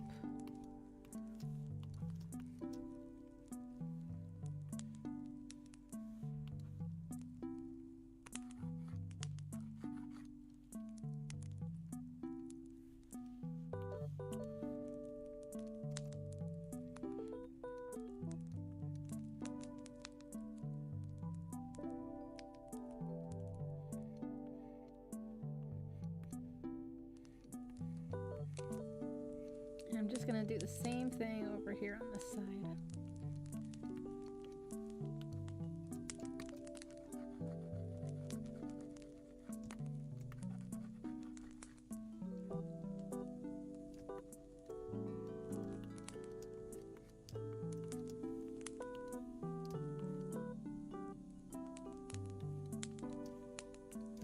In fact, I'm gonna go back in here.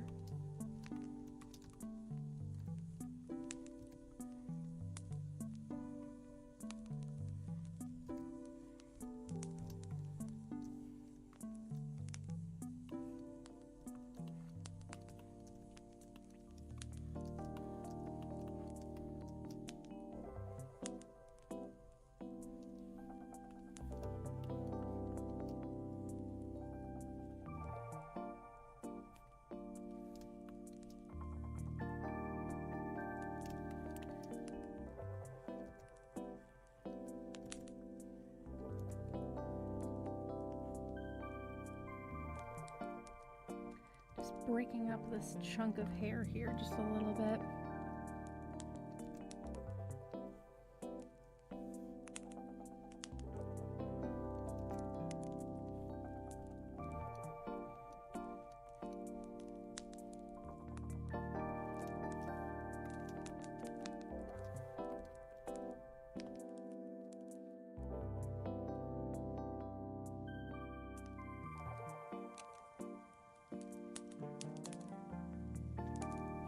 Okay, I finally finished my drink.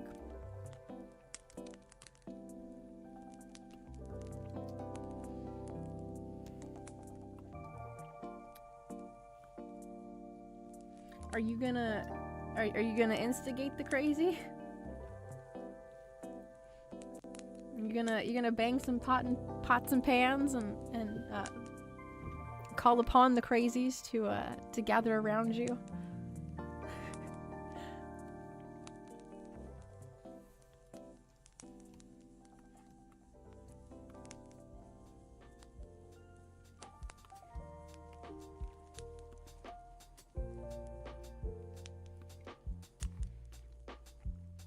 Look around for other spots before I move on to the highlights.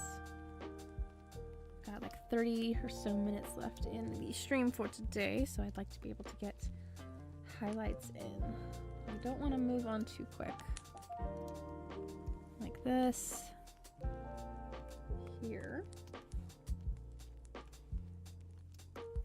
Iris. These lines can be just a little bit lighter. Blend in just a little bit a little bit more with the design.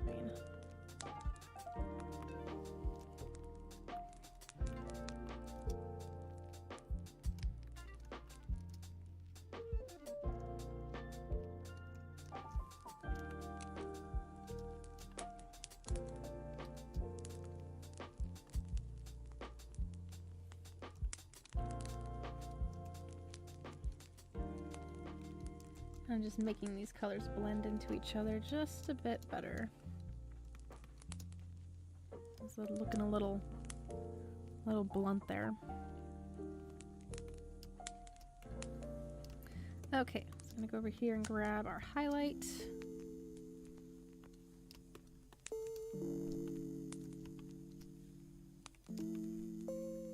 Nice little example of the highlights I'm gonna put in here.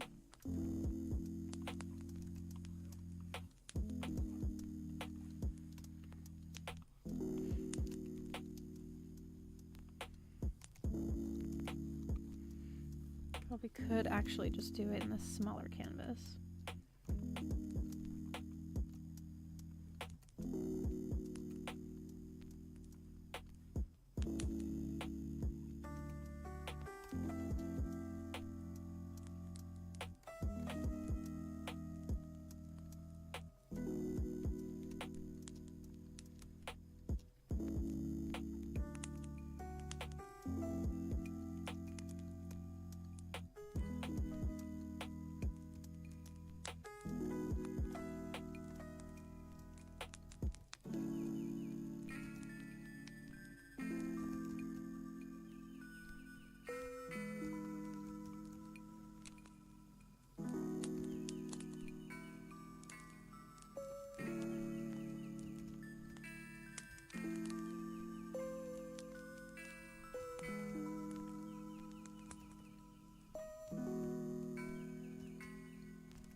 Yeah, I'm a little on the suspicious side with the free hot tub thing. Like, man, I don't know what somebody else has done in that hot tub.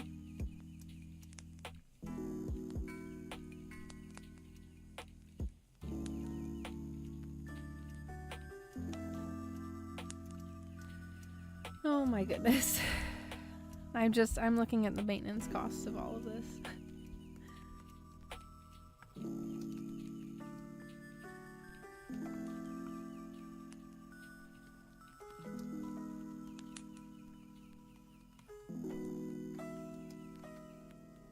And in other places to pop this highlight in.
Drive safe if you are going to be driving.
need to be really, really sparing here with this highlight color.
There's something just like too different about this one that I had liked it before, but I'm gonna remove it from the playlist.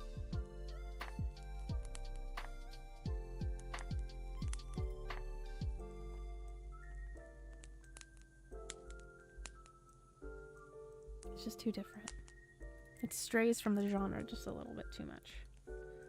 The genre I'm going for.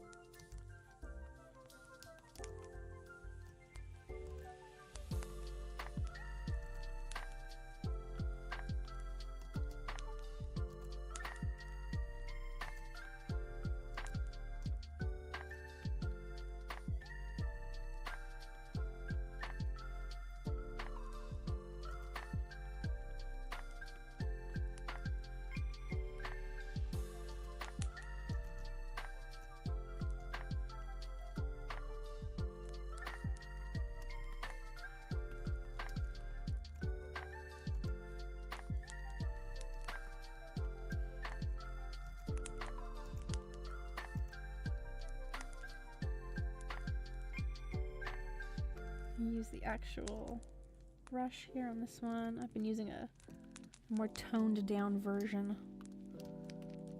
of the highlight brush because it's just easier to control then.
I'm going to highlight up here on our headphones.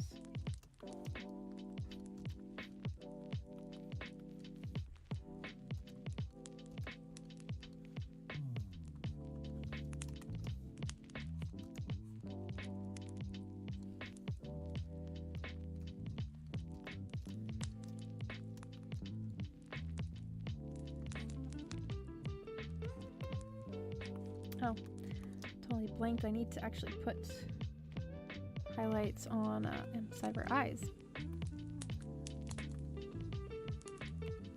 Glow 25.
I'm gonna throw in a little shadow here inside of the eye.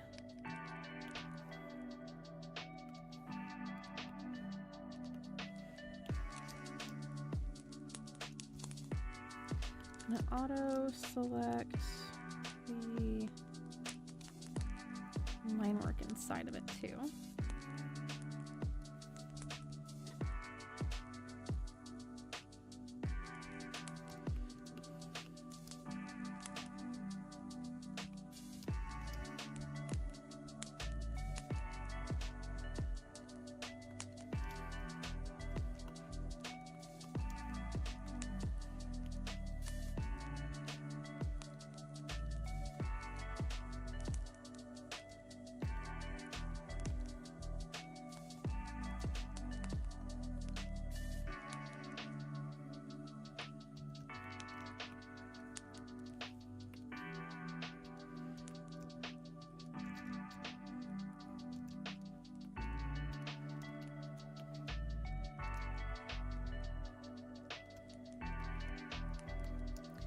Okay, going back over here to some highlights.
I'm not trying to get too complicated with these highlights, especially with that 10 minutes left in the show for the night. I will be back tomorrow.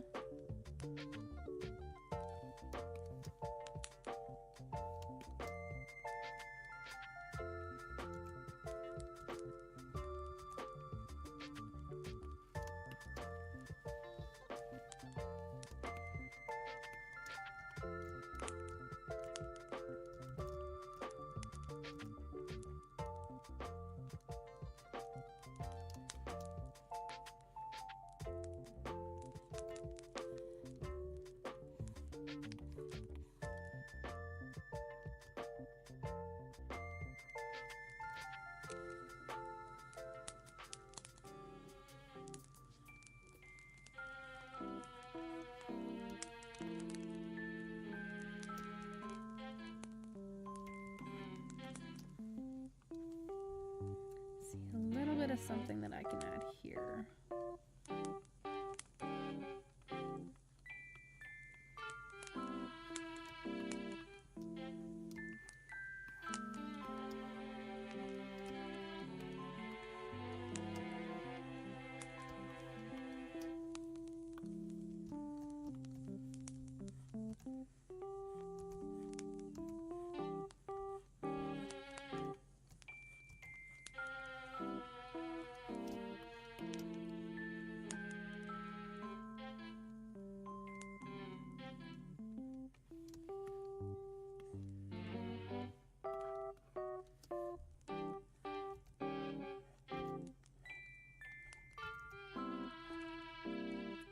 Highlight right here is definitely needed in separating out the skirt from the boots.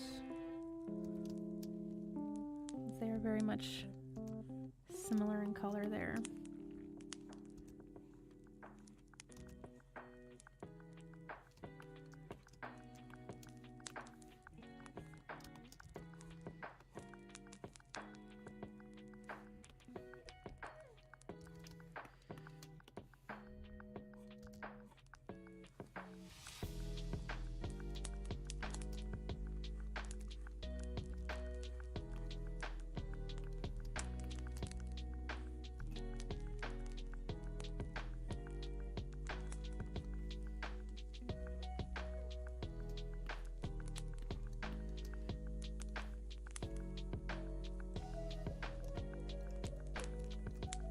Go and make a little hair highlight effect here.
Throw in some more highlights.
Making my way around this canvas.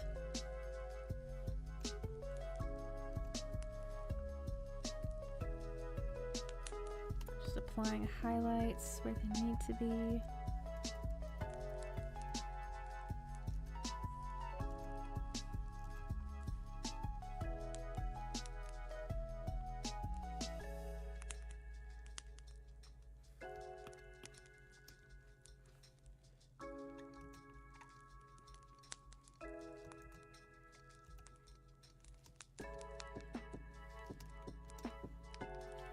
There's some highlights here on the laces too.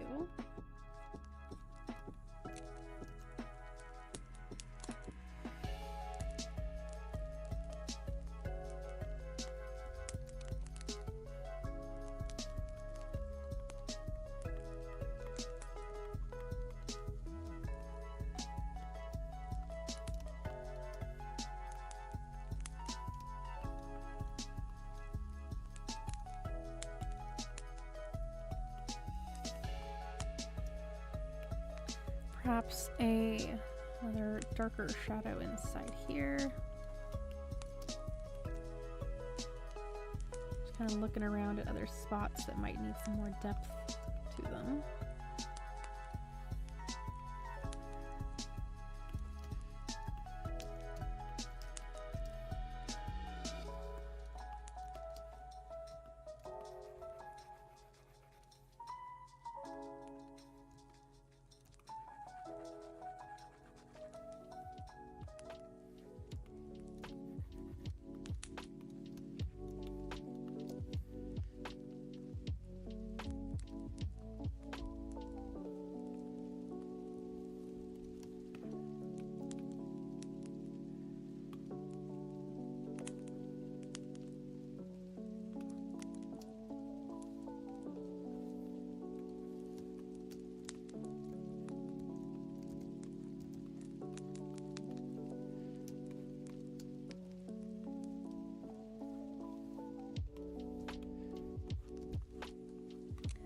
A few more little pieces.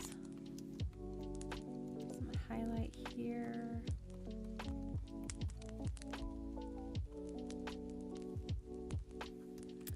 Okay, let's throw this on a background.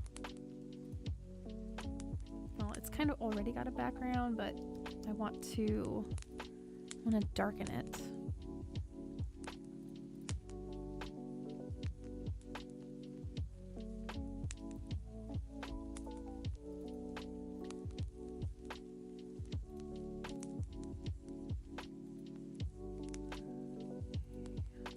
Try this out. I'll lower this brightness. And up this contrast.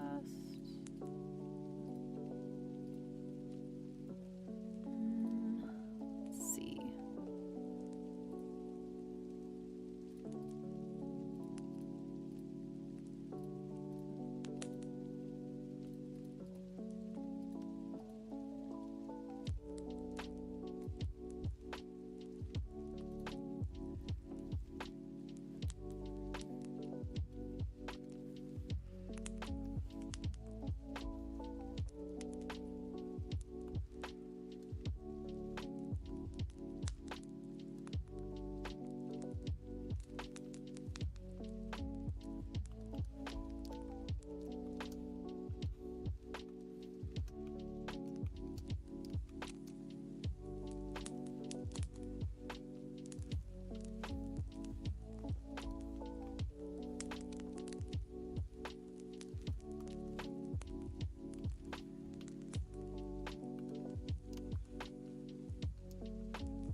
Set up here to do the background.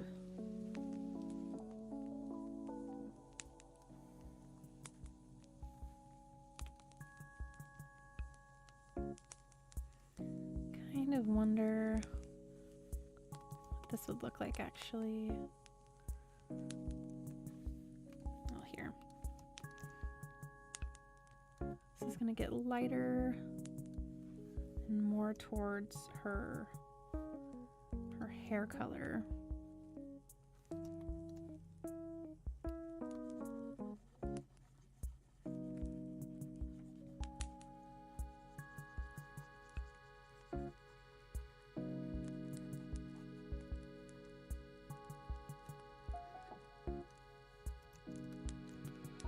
I want this to surround her a little bit more.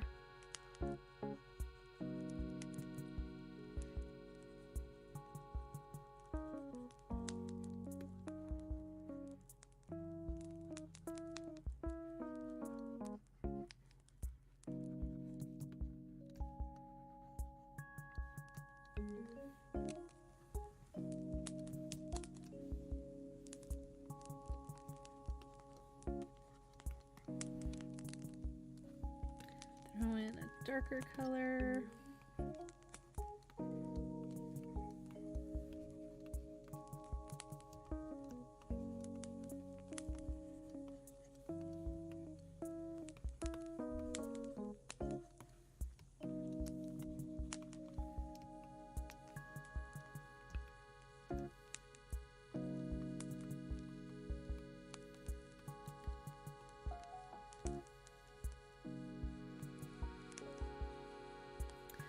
Turn on the grid. I'm still gonna put an outline around her.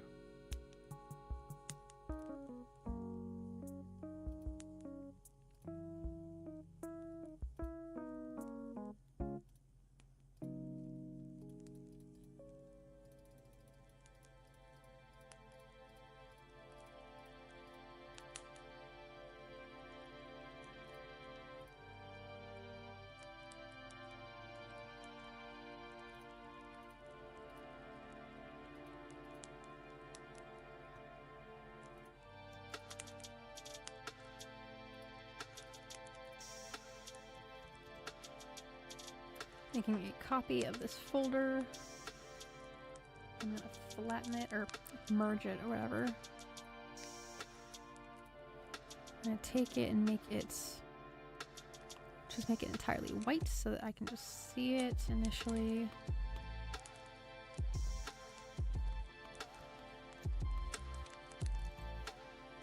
I'll lock that opacity first.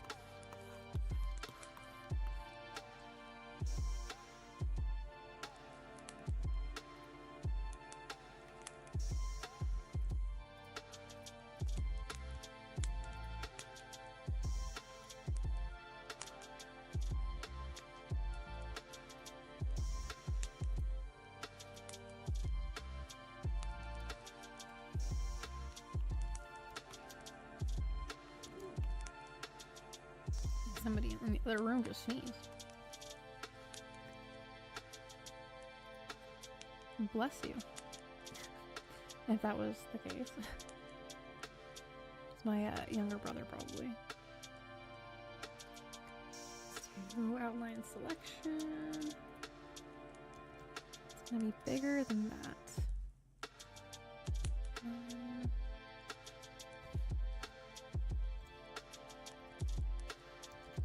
What in the world is going on here?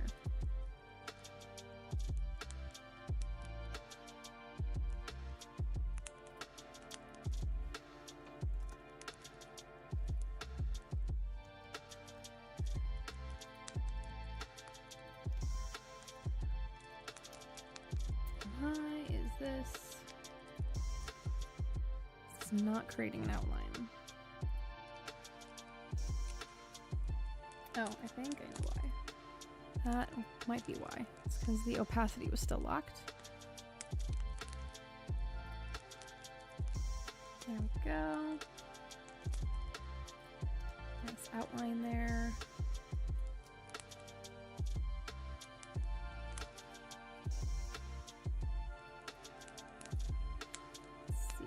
I want to try this blue color around her.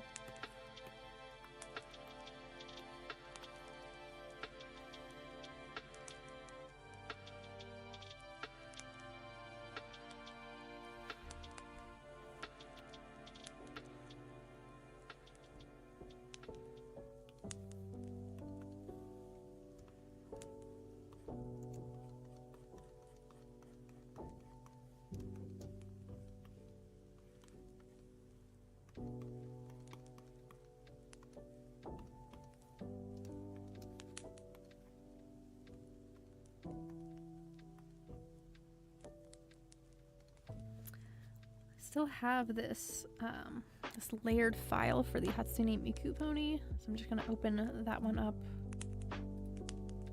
here.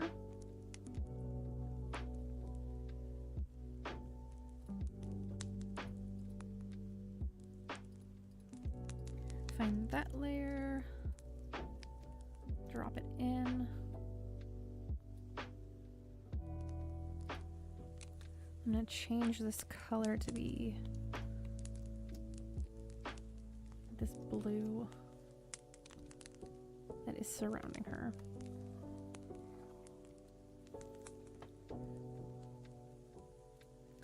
I'm gonna change this hue to be something else, this color for the background. I'm gonna do something else with it.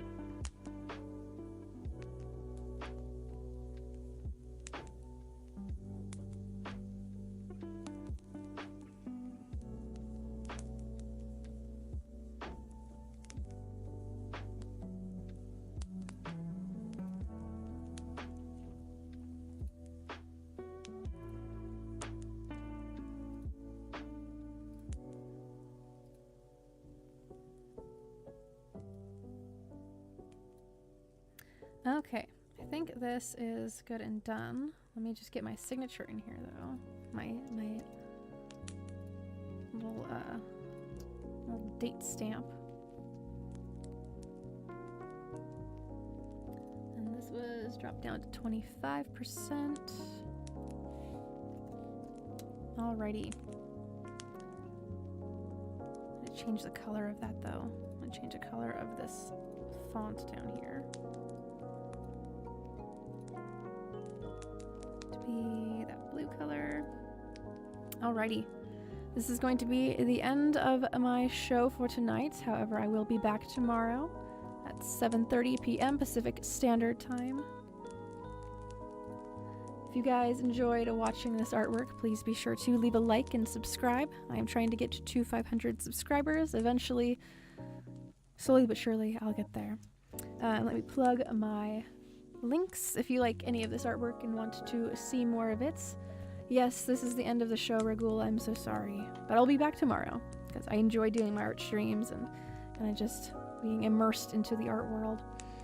I do have a Twitter account that I post lots of thanks for joining me posts, as well as like work in progress things, funny memes, whatever I decide to post up on my Twitter. As well as the link tree. I often forget about the links that I have in there, but if you feel inclined to check them out, be sure to do so. Like I said earlier, I'm going to be heading out. But thank you so much for joining me, everybody. I do appreciate doing these, and that people enjoy watching the progress alongside me as I'm making them. But I'll be back tomorrow for some more artwork. I will see you guys then. And for now, take care. Bye, everybody.